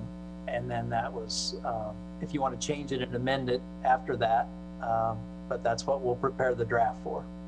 I would like to see it to the end of August, but I worry about students coming back and how all that's going to be, but we'll see. And so one of the things we could do, so we aren't in this situation again, would be we could have special meetings for our work sessions in July, so that if you needed to take action, you could. Okay, that makes more sense. I think the next 2 or 3 months are going to be interesting. There's going to be a lot happening with K-12, with K-State, and everything else that's going to be going on in and out of our community, and we need to be very much on par and meet when we need to, and if necessary, often if decisions need to be made. Even with Spark funding and everything else, all of these timelines are moving quickly. So, yeah. I appreciate the flexibility of the meeting formats. so that we can make a judgment based on the number of cases we have in the community and the spikes and the valleys. So we have to be able to react to that. So I appreciate not having a rigid setting. Thank you. I think Katie's got a comment. Yes, May Kate. I recommend, if the commissioners agree, that we actually have the expiration date as Tuesday, August 4th, which is the first, August 1st is a Saturday. If we do it on Tuesday, August 4th, that would be a regular legislative meeting of this commission. And so then if you did want to extend it, you wouldn't have this issue with a gap at all, but it would automatically expire that night if you chose not to extend it. That It works. gives us the opportunity, okay, to continue. Katie. That's fine with me. I would agree. Can I also, well, before we wrap up, just the highlight of all of this discussion between the hybrid and the Zoom and the in-person and the not in-person, and the buzzing on the sound system that we always hear, all of those things highlight, I think, an opportunity, because we don't know how long perhaps we're going to need to have these type of meetings, and it is unfair to the public to not be able to see the screens, to see it very well, or to hear us without that horrible buzzing. So that I hope that the Spark funding or something can be used in a way to increase the ability to communicate in emergencies to constituents and incorporate what everybody talked about is in the public comments. I mean, this is just another issue that comes up because of the unknown, and we have an opportunity to fix it. I don't think you've seen it yet, but I did authorize an expenditure of, I think, around $67,000 to make improvements in the room. We think most of those will be reimbursable through COVID, because a lot of the stuff we are doing, obviously we've been doing a lot more broadcasting than we have typically done over a variety of venues, and that's taxed that system, and so and that's where we're at. So we won't have them fixed by July 7th, but as a matter of fact, I think we're looking towards the end of July before the contractor will be able to have most of it done. But it'll go to a digital platform, and it'll be some very, very helpful improvements to a situation we've been having to throw Band-Aids on. Thank you very much. Thank you. And I think we are done with the agenda for this evening. I do want to say Happy Independence Day to everybody. We will not be meeting before then. And be cautious, enjoy, have a good time with family, and wear a mask. Wear a mask. With that, we are adjourned. Thank you. Good night. Good night.